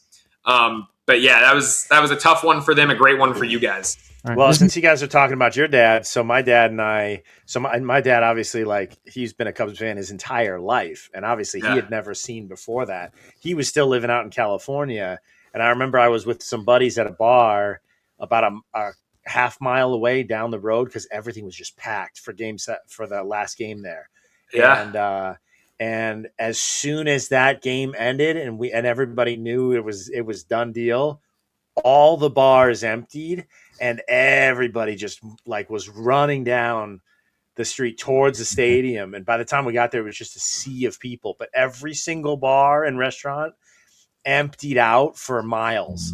And everybody just ran. It was such an experience. Yeah. That had to be like the biggest love fest. Like there was probably zero crime in Chicago that night. I mean, everyone just had to be on cloud nine. That had to be beautiful. Oh, dude. Yeah. Memories for sure. Absolutely. It's crazy. 3 hours away from Cleveland. Major League is my favorite movie. Okay. I mean, it's a great one. Yeah. I mean, how can you not like that one? That was so funny. Right. So funny. So you're going to the Super Bowl, working it, doing some stuff on social media. That's kind of cool. I did not know you had a manager. How long have you had a manager, if you don't mind me asking? Yeah. I mean, I got with agents for the first time in, I guess, the spring of 2023. Back in the fall, right around the time of the bachelorette stuff, I decided to pivot from the agent world, sign with a manager. My agents were just different parts of the country, scattered. My guy is up the road from me in LA, a little closer in age to me. So we both have that youthful ambition, I call it. And it's been a good fit. So it's fun having it. Yeah, it's like, did you guys ever watch the show Entourage? Yeah. Oh, On yeah. Italy. Oh, yeah. My, Oh, yeah. my manager's name is E. So Oh, I got a fun deal, and we have a good time. Okay. There you go. Great show. That was a great show. Yeah. So when you head out to the Super Bowl? E and I are driving up Tuesday morning. We're gonna Driving. head up, Okay. Yeah, drive up PCH. I've actually never been further north. I've lived here almost 4 years. April will mark 4 years. I've never been further north than Paso Robles. Brother. Yeah. PCH is one of my favorite drives. I love it. I drive it to Malibu. I drive it to Santa Barbara. One of my favorite spots, especially with a significant other, is like Solvang and Los Olivos. That area is gorgeous. But I've never gone further up than Paso Robles. So this will be my first time going past there and all the way up to the Bay. So on your way up, because that was my stomping ground. I lived in San Luis Obispo for a while. Okay. On your way up, you got to stop in San Luis Obispo. You guys got to stop for lunch for the best Italian Napolitana style pizza in all of California. I'm going to need this information sent to me after the show. Yeah. Absolutely. Okay. Yep. It's my place. I'll say it on the recording too, so anyone in the area can go support these guys. It's called Flower House. Okay. But, I've heard of that. It's a married couple. The gentleman, he's a transplant from Italy. His family is Napolitana. They import the flour as well. So even if you're gluten free, like you can still eat the Italian flour because it's so pure. But because it's not loaded with all the crap that our stuff here is. Right. Yeah, exactly. Yep. The food, it's such a world of difference, man. You go there and, folks, if you haven't been there, then I guess it's kind of hard to understand. But you can eat pasta there and pizza there, and you go for your walk after dinner, and you feel fine. I mean, like I was, not to sound conceited, but like every day it was like a hike in the morning, like a pizza or something for lunch, and then a pasta and a meat and a fish for dinner. And it was like I was eating, baked goods, cornetos, sfogliatelles, and I had abs the whole trip. Like it's such a different world. Yeah, it's such a different world. Now my hikes were good. I was exercising hard, and working out by the pool in the afternoon with my cousins and everything. Like, don't get me wrong, we were maintaining our fitness, but like a lot of the meals were carby. When I'm home, I have a very low carb lifestyle. It's not a diet; it's just a lifestyle. Yeah. Over there, I was like, I'm not gonna, I see a sfogliatelle on a street cart, I'm gonna get it. I'm only here for 10 days. Like, I'm not gonna deprive myself. And yet I still looked phenomenal. Like it's the food there is different. It's natural. It doesn't have all the garbage. Their stuff's got 3-4 ingredients, not 18 ingredients, a dozen of which the average person can't pronounce. Exactly what our past guest, my good friend El Pupe and Jonah, remember he was talking about when he went to Italy. Yep. All the food, it's completely different, and you could literally eat and be just fine. Yeah. It's different over there. 100%. Every morning I'd get a cornetto pistachio and like loaded with pistachio cream and like, just bread with my espresso. And it was like, fine. You feel fine after. You don't feel bloated. You don't want to lay down. You're not tired after you eat. It's a different world, man. I love it. If I had I always say this to people. I worked in tech for a year after college, post-pandemic. No jobs in sports media were hiring. If I still had that job in tech, because we had New York City offices and Paris offices, I live in Italy and work remotely from Italy in the Paris office, but because you would have to report to your office like once a month or once a quarter. I'd be in Italy if I was doing a remote job like I used to. I work remotely right now, and I'm already trying to finagle. You're contemplating, yeah, exactly. Yeah, I'm trying to figure it out. So, do you have an Italian passport, dual citizenship, or anything, or no? I do not. I actually don't. So it's funny. I've got a lot of Italian friends from my time over there, and a lot of Italians that I know here in the States. And like, it's so funny they tease me because I speak Italian probably better than most. Right, most you do people, Italians, But anyway, but I don't have a drop of Italian blood. I just fell in love with the place. That's incredible. I'm like almost entirely German blood. Okay. So no one's perfect. That's hilarious. All right. Hey, you stole the joke. I wasn't going to make the joke. You stole the joke from me. No, that's incredible. Wow. Because I mean, the way you speak, your accent and everything is great. You probably speak better than me. I didn't grow up speaking Italian. I grew up speaking Spanish. I learned Italian for the first time when I got to college. I placed out of Spanish my freshman year. They said, okay, at this rate, you can either keep going and get a minor in Spanish, or you can have other elective credits. And I said, you know what? I don't need a minor in Spanish. I've got enough Spanish to get me through life. Yeah. I want to learn Italian. And so I was like the tour guide for my family that trip. And I bet you speak it better. I mean, you lived there, so you obviously speak it better than me. Possibly. Who knows?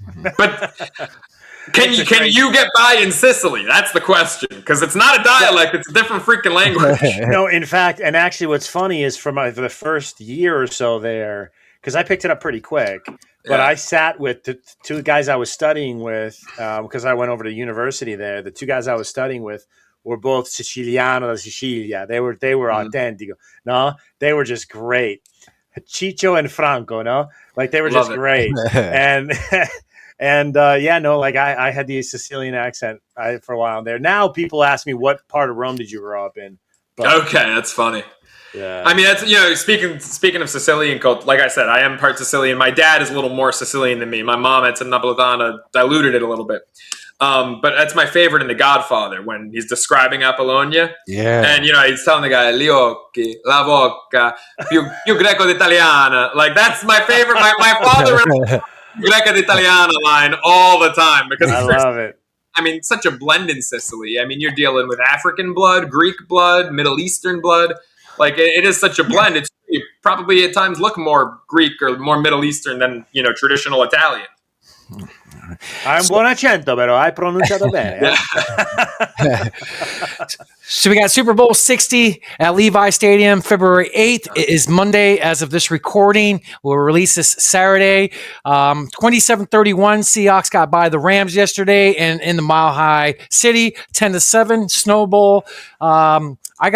I had two futures I placed in week 6 for Rams and Seahawks to win the Super Bowl. So I got one futures going pretty good there. I got a 13-1 odds. So that's pretty darn good. Do you have any futures for the game? And what do you like? I know it's early. Yeah. How do you see it playing as of right now? I know we're only one day after the conference championship. And do you have anything for the people you would like to drop? Yeah. So I always give out my official pick. My, ATS winner Friday before Super Bowl Sunday. I give it out 2 days before. It's what I've always done since my first Radio Row Eagles-Patriots. I will say, since I started covering the game, sophomore year of college, Eagles-Pats in Minnesota, I'm 6-2 against the spread. Last 8 Super Bowls. My 2 winners, or rather my 2 losers, Chiefs, Buccaneers, and Tampa, and last year. Last year was the worst Super Bowl Sunday of my life. Joe, hey, that's my day. That is my best betting day the last 10 years. I got it documented. I've won 20 units each Super Bowl, 9 out of the last 10 years except last year. Yeah, so last year was a bloodbath. Understand and feel you on that. But it is still my day. Like you said, I'm reclaiming it. Last year was a fluke. I'm reclaiming it. I'm 6 out of 8. I mean, Meatloaf said 2 out of 3 ain't bad. 6 out of 8 is pretty damn good. Right.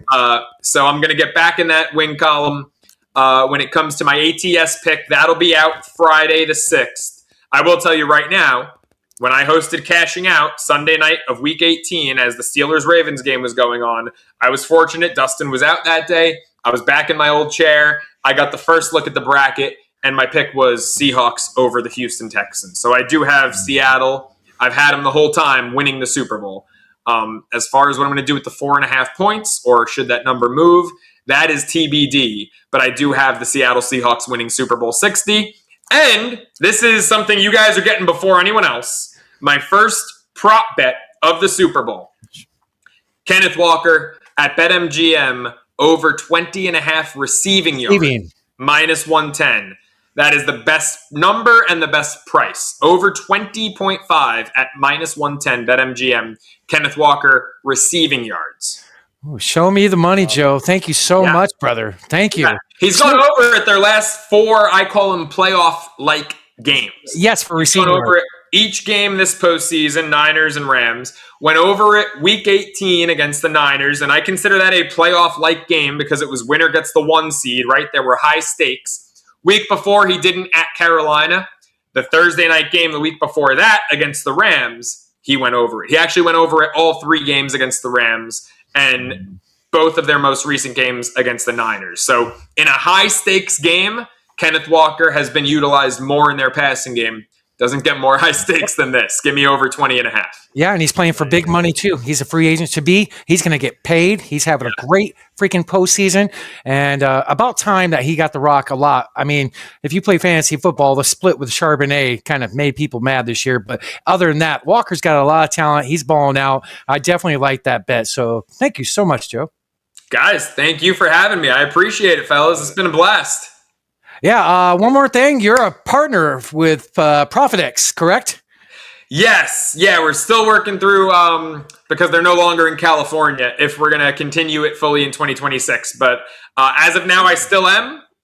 So if you do sign up use Ceraulo, Ceraulo, when you make your first deposit, create your account.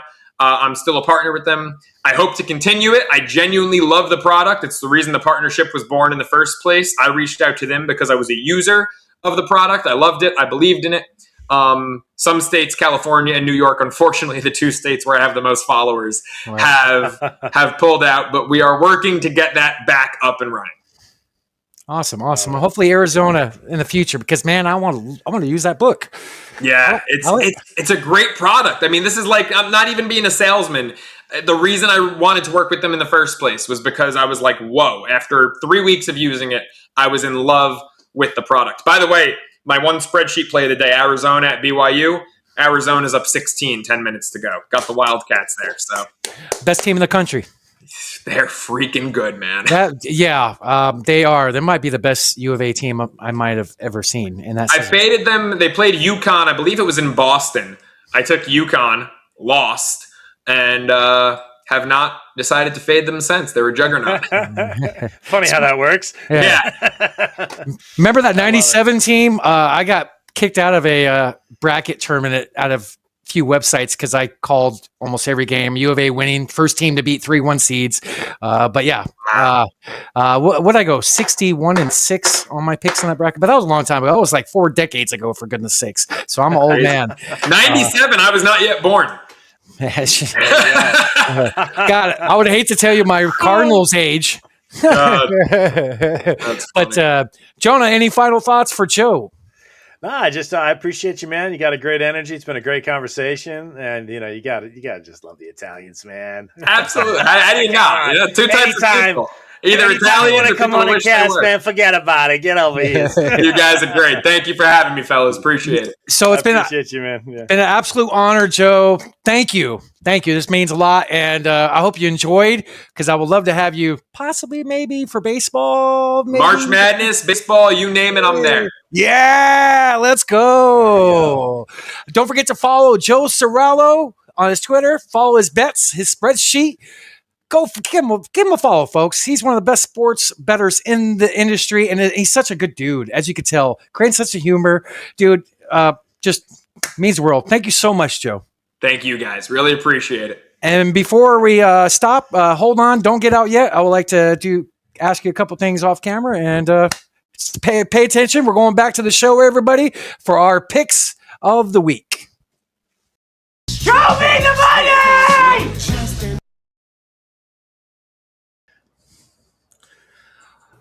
All right. What's up, Snoop? What's up, my man? How you doing? Did Jonah get lost in the snowstorm? Probably snowed in. Oh man. Cheers to you, Snoop. Cheers. I only got water. I ran out of beer. Cheers to everybody at home. That was a great fun interview. That was awesome. Cheers to everybody. I hope you guys enjoyed it. Thank you for everybody tuning in. Thank you, Snoop, as well. So that's to you. Yeah, cheers. So we got Snoop Von Poop here. He's the closer of the show. That's how he does. He's the enforcer. That's right. I'm the closer. Right. I'll be closing it. It's actually cool that I'm going to show this next part, and it has a little bit of your background in it. Las Vegas and the A's are getting a stadium built. It's supposed to open 2028. It's a $2 billion, 33,000 seat venue where the Tropicana used to be. And I got some film about a drone going over it and showing what it's looking like so far. I'm going to pull that up. Awesome.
Pretty cool.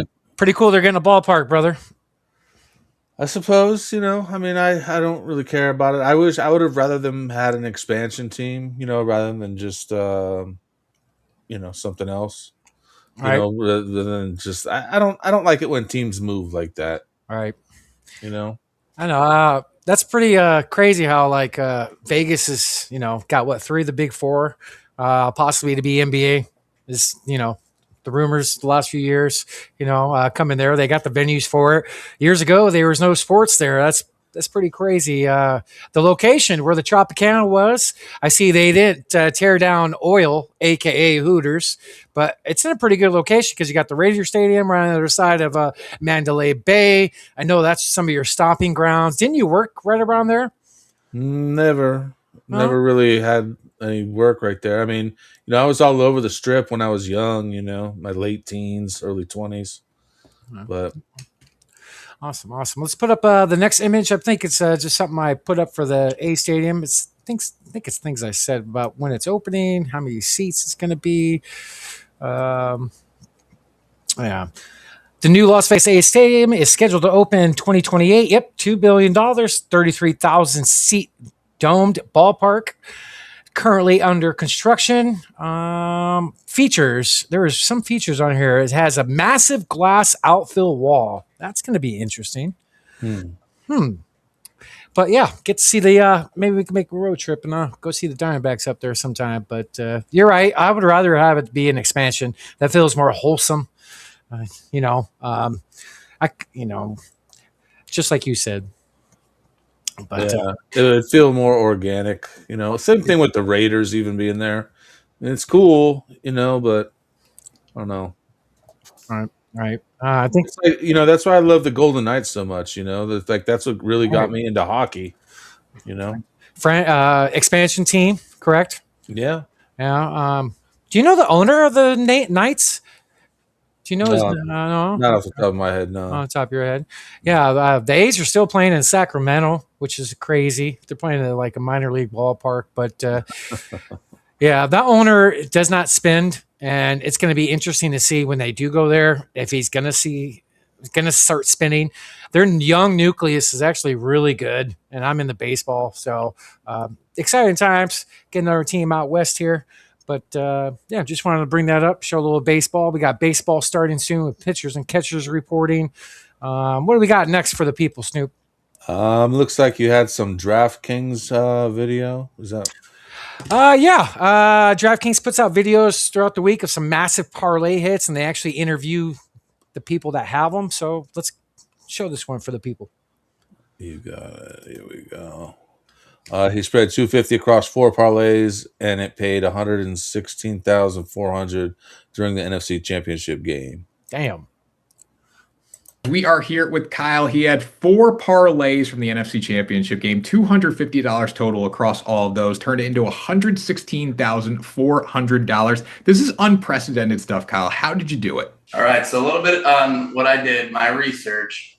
I noticed in game 1 that they played, we had 8 red zone attempts, and the Seahawks had a total of 414 yards. And the Rams had 249 total yards from scrimmage. And I just kind of made notes of that and saw that the 249 was pretty low for Stafford and 414 was pretty high for Darnold. And, I just kind of took that into account, and I looked at game 2. I noticed they had 9 red zone attempts. They had 415 total yards from the Seahawks, 581 from the Rams, and 3 touchdowns from Stafford. Just kind of figured like game 3 is going to be a battle. And I really felt strong about Darnold and Stafford going back and forth and not just making it a game of field goals, basically. And kind of threw Cooper Kupp in there and Colby Parkinson just because, Cooper Kupp was an MVP. And I just felt like they were going to throw to him just because, it's playoff time, Yeah, definitely. So take me through when you were cashing these tickets. Obviously, you had 4 here. One of them had Seahawks money line on there, so that came down at the end of the game. But take me through the experience cashing all 4 of these. I was calling my friends. We were all on the phone yelling together, and it's 11 o'clock at night. We got 3 kids asleep. And and they're giving me, cash outs. I'm getting cash outs for 20 grand, 10 grand at first, then it moved up to 20 grand. And I just said, I'm going to ride this through. My buddies were telling me, go ahead and cash out, take the 20 grand, take the 20 grand.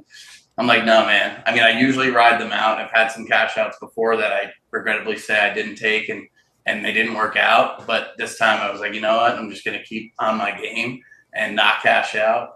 And, it worked out for me. And I was screaming at 11:30 at night and woke up the whole house. And, my wife was super excited. And, it was just kind of a great experience. First time ever hitting like that. Do you remember the last leg that you hit? Obviously, outside of Seahawks money line, was there one prop that kind of cashed a good chunk of the tickets? Yes, I needed actually the Seahawks punting the ball. I needed 9 yards at a Puka Nakua to cash the big tickets. I bumped him up to 40 yards. He had 31, and I needed them to throw the ball to him, and I just couldn't believe it when Stafford had 22 seconds or 24 seconds left and threw to Puka down the middle. As soon as he made that pass, I started screaming.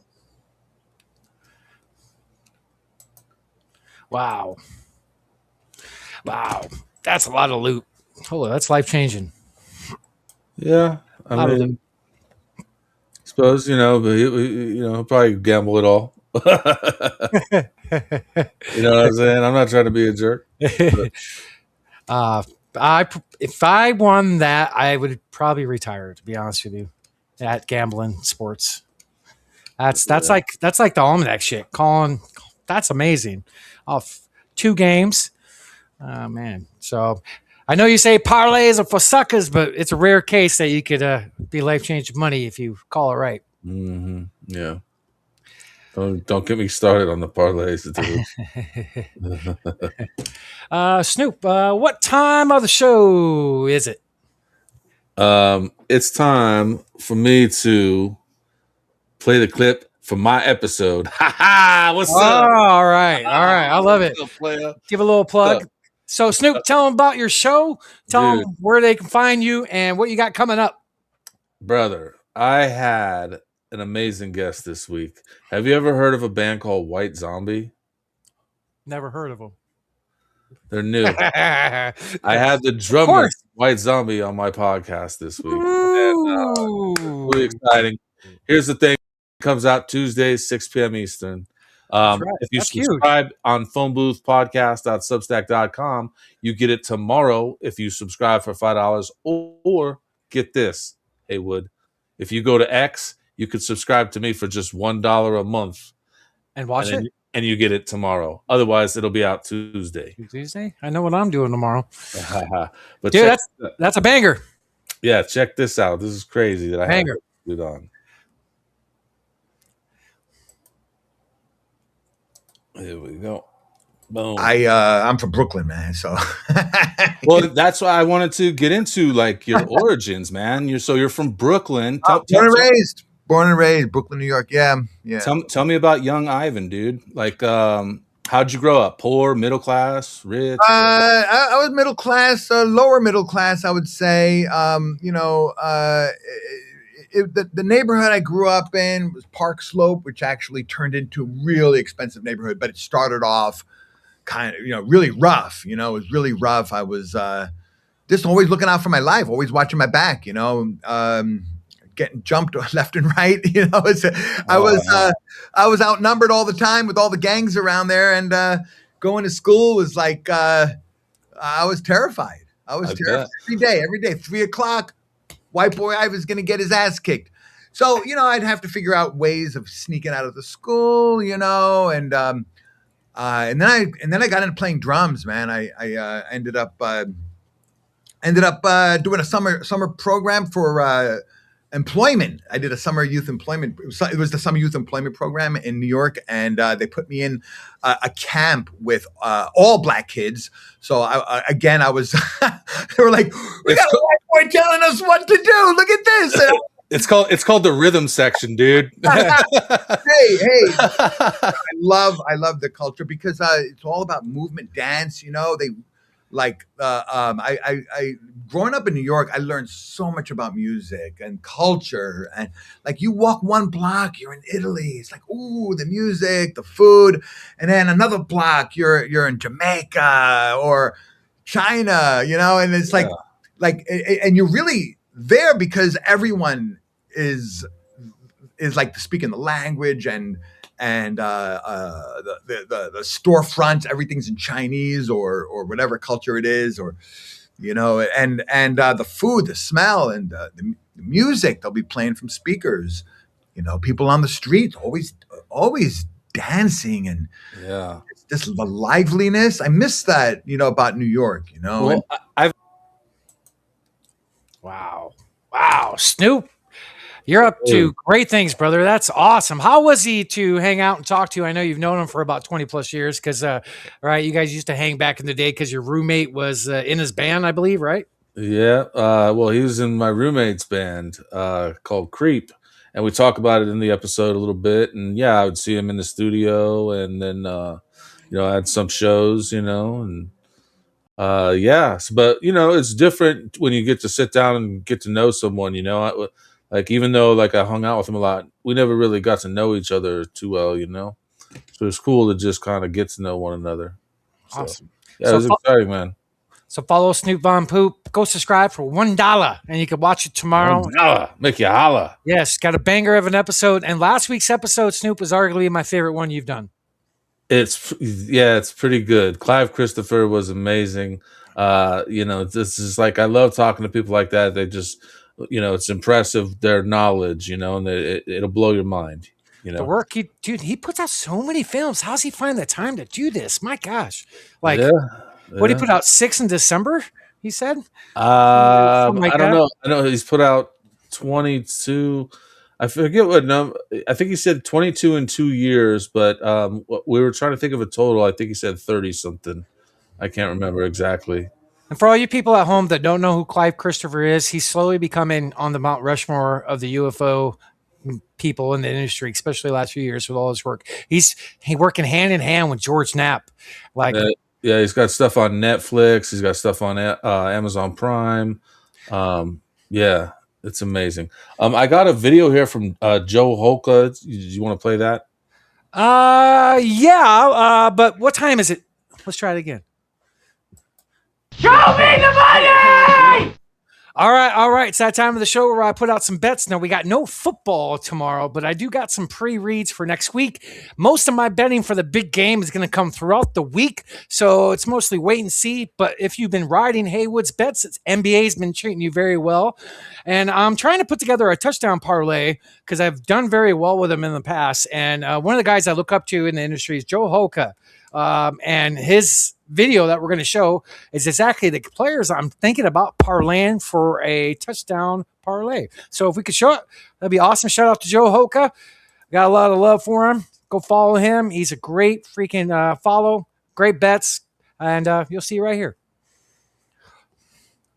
$1,000 is the bare minimum we should be making predicting touchdowns in the Super Bowl. Last week we did exactly that, so we're running it back early on Underdog. Lock in today and they'll give you $75 to play with when you join using code NFLHolka. Leg 1, Kenneth Walker. Since Zach Charbonnet tore his ACL, Walker has 256 total yards and 4 touchdowns on 45 touches, which is completely insane, so trust the volume. Leg 2, Hunter Henry. His 34% red zone target share is higher than any other tight end, but also the Seahawks are so strong against wide receivers, they funnel targets and production to tight ends. Leg 3, Jackson Smith-Njigba to not score a touchdown. The Broncos wide receiver 1, Cortland Sutton, scored last week, but Christian Gonzalez wasn't shadowing him. The Pats won't make that mistake again. Gonzalez has allowed just 1 touchdown in coverage all season. Final leg, he out-touched Travion Henderson 25-3 in the AFC Championship. Ramondre Stevenson. $1,000 is the bare minimum we should be making predicting touchdowns in the. So in a nutshell, those are 4 guys that I'm trying to pick on, but I haven't officially placed a bet. If you want to pull up the first picture after that, give you an idea of what kind of odds this pays out if you do these exact 4 players. Let's go ahead and pull that up. That'd be great, Snoop. This one? Yeah. So odds are 25-54. So you get 2,500 times your money. So it's kind of crazy. I'm thinking about round robining these. So round robin covers your butt. If one of them doesn't hit, I might do a 2 or 3 leg round robin. Haven't officially placed, but giving you an idea of what I'm thinking at home. I'm mostly thinking Walker and Stevenson. Now, Najigma's been hot, but Christian, Christian is their best corner in New England.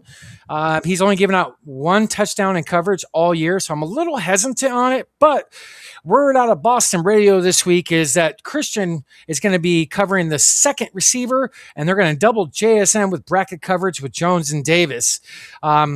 So one other report coming out of Boston is in the red zone, Christian Gonzalez might be guarding him, and he's excellent in the red zone with only giving up 1. So have not placed officially, but giving you an idea. If you have a free bet or a no sweat, why not? I actually like these a lot. Hunter Henry, he's been kind of cold lately, but Seattle's corners are really good as well. So pull up the next picture, Snoop. That'd be great. So the main 2 I'm focusing on, I'm waiting on profit boost. Anything to boost. Is it this one? Let's go to the 2 leg. It should be Walker and Stevenson. All right, so these are the 2 I'm going to concentrate on the most. These are the ones I feel most confident in. Have not officially placed. It's a week out from the big game. There is no profit boost to juice this even better to get more money in your pocket. So stay tuned. I will post on the post soon. I will post on the show as soon as I get a boost from any of my books. So those are the 2 guys I'm looking out for touchdowns. Next one, Snoop. Should be the last one that you were posting up there. If you want to go to that 3 leg, it should be a UFC one. There we go. So I have never placed a UFC bet on the show. This is for tonight. It was a free 24-hour bet at FanDuel. FanDuel was giving out free bets. And I do have something in the works behind the scenes with a good buddy of mine who is a little bit of a UFC insider. He's got family that actually fights in the soon to be in the UFC. So I'm working on that behind the scenes. Snoop, you're going to know the guy once I get the news broken. But this 3 leg did not hit tonight. 2 out of 3 did not. My guy that's giving me these bets, I've won the last 2 pay-per-views on. So tonight was not a smack. So let's go to the next one, Snoop. All right, so we're going to be riding Joe Ceraulo on 20.5. I could not find enough bet MGM. I have a $50 play on this to win 45. It's at minus 110. Might put some more juice on this, more money on this. This is something I really love. So Joe, if you're listening, watching out there, ride his bet. This one should hit. He's hit, 4 in a row? That's what he said in the interview. Charbonnet's injured, and Walker's been balling. So that's what I got so far. We have no game tomorrow, so that's what we got brewing. Pay attention this week for more bets coming, especially next Saturday night. It's going to be our last Saturday night show of the year. Jonah's last show with us until football next year, and then we're going to be diving into the NBA with my man, Snoop Von Pooh. What? We're doing what? Yeah, right. Volleyball.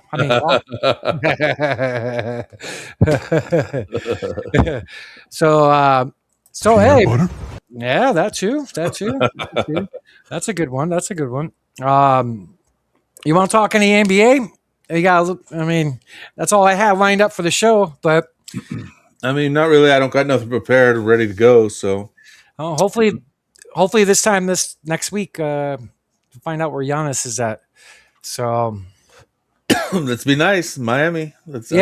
So Golden State, from what I'm hearing, it's Butler, Kuminga, and draft picks. I think they have 4 first round. Why would any team want to take Butler right now? It's only 1 year left. Big money to match Giannis's. They can get out of it after next year. Especially Butler might not ever play again. It might not, but the 4 first round picks are nice, and Kuminga's could be very nice. Kuminga can play. He just doesn't get opportunity there.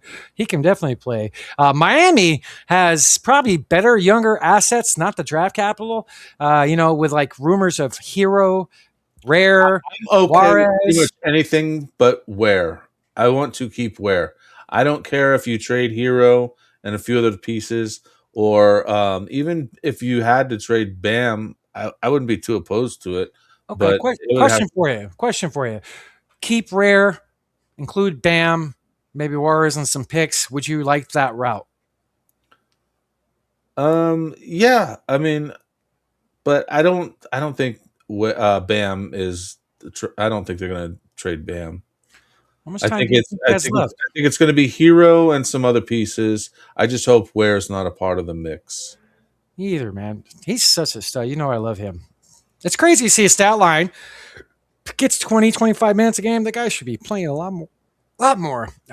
He would grow if Giannis was next to him. They should both start. But yeah, I kind of agree with you. We'll definitely find out. Miami's in the mix. I'm not sure if they won tonight, but I know I've been busy podcasting. Right. How many hours tonight? Oh man, what, 6 or 7? Okay. The Heat right now is currently in the 8th seed. They're 10.5 games back from the number 1 seed, the Detroit Pistons. 26-24. So what? 50 games in. That's over under 37 wins is kind of looking pretty good if they keep going. But yeah, interesting. Let's see. Our Suns 30-19 right now. Booker to be evaluated next week. Dude, I smashed that. The books were wrong. 30.5 wins. One more win and they got it. Yeah. Yeah. And dude, Green can't stay healthy at all. He's played, 3-4 games? I think it's 4, yeah. 4. And then didn't he fall on his hip the other night? The contusion. But yeah, good things with the NBA. Dude, last night, what was it, Cleveland? Without Book, right? They killed them. Cleveland's tough team, dude. Cleveland's tough team. They took care of business last night, so good things to come, brother. Good things in the valley. Yes, sir. Yes, sir. Well, Snoop, anything else you would like to discuss, or if not, any final thoughts for the folks at home? Yeah, no, just check me out. Here's the thing. Got Ivan the Prune from White Zombie this week. Check out the Pick Is In on YouTube. What else we got? Yeah, man. What do you do on Saturday evenings? The Saturday live stream, right? Oh yeah, there's that other podcast we do too. It's called the Phone Booth Live Streams. So we do that. Actually, we got a special Monday edition of Mr. Jonas Stormrider and myself. Will be hosting the Phone Booth Live Stream Mainstream Mondays. So there's a little nugget for you. Very nice. Did Wentz really get taken by ice? I ain't saying nothing. You have to stay tuned to find out. Well, I was kind of wondering because last night with the lads and him not doing their stream, they were supposed to, Yep, it's going down. It's everywhere. All right. Well, folks, thank you so much for tuning in. I hope everybody at home enjoyed our interview with Joe Ceraulo, the one and only, and more good things to come for the show. We'll be looking forward to having him back on, possibly for March Madness and baseball. So something to look forward to. Next week, we don't have an official yes from possibly our guest, but we do have something in the works from Snoop. Should we drop a little nugget there or leave that open? Let's leave it open. We'll confirm it, and then we'll make a special announcement this week, letting you know who the guest is going to be next week. That's right. It's Chicago Bears related, possibly. It is. All right. So Super Bowl 60 live at Levi Stadium next Sunday at 4:28 p.m. The Seattle Seahawks versus the New England Patriots. Stay tuned next Saturday night. We'll be giving out some winning bets for the game, and hopefully I can come through with a lot of studying this week, usually one of my bets days of the year. Thank you again for everybody watching at home. We appreciate it. If it wasn't for you guys, the show would not be here. So I got a lot of great support with my homies, Snoop, Jonah, everybody in Phone Booth, all my people, my inner circle that believe in me. So I just want to say thank you. And actually, there's one little nugget I got to give out. Possibly a couple weeks from now, we're going to have the great Doug Franz. Allegedly. Allegedly. All right, we used that button twice tonight. Last week was like 17 times. Allegedly. All right. So Doug Franz is a big guest. I look up to him, Snoop, somebody in the Valley. He's kind of a legend here in sports media. So that's going to be something to look forward to. So all the people at home, cheers. Cheers. Yes. Love you guys. Don't forget to follow Heywood's Almanac for all of my NBA picks. I've been on kind of a heater. Ride them. Let's go, and we'll see you next Saturday night. All right. And is Vince? Yeah. What about? You got misspelled it. It's Wince. Allegedly. And don't forget to check out the Here's the Thing podcast Tuesday at 6 p.m. EST. Snoop's. All right. Good night, everybody. Night. Love you guys.